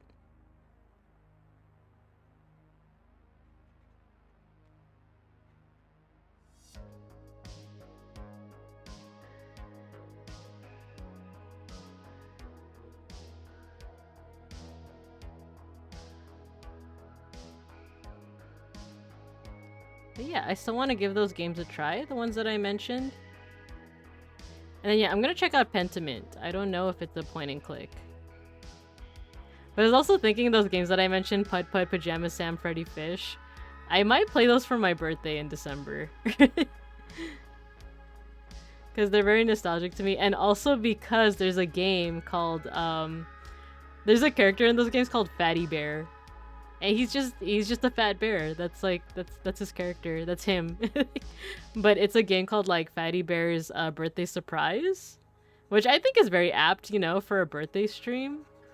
But that'll be all the way in December though. So look forward to that. For now though, for those that just followed me during this stream, or for those that are just tuning in, I mostly do art streams. And then occasionally I will play video games. But on every Monday I do a hand cam stream with Posca markers. Those are like paint markers. And on I haven't really done it lately, but I do occasionally also do like digital art streams on Procreate on my iPad. But I haven't been doing it lately. And then interspersed with that are like kind of variety streams. So like last Saturday I did a tarot reading stream. This Saturday, tomorrow actually, I'm going to be, fun fact, I'm very much into history and stuff, so, I'm actually going to be learning either Egyptian or Maya hieroglyphs, and I'm going to be doing that on stream.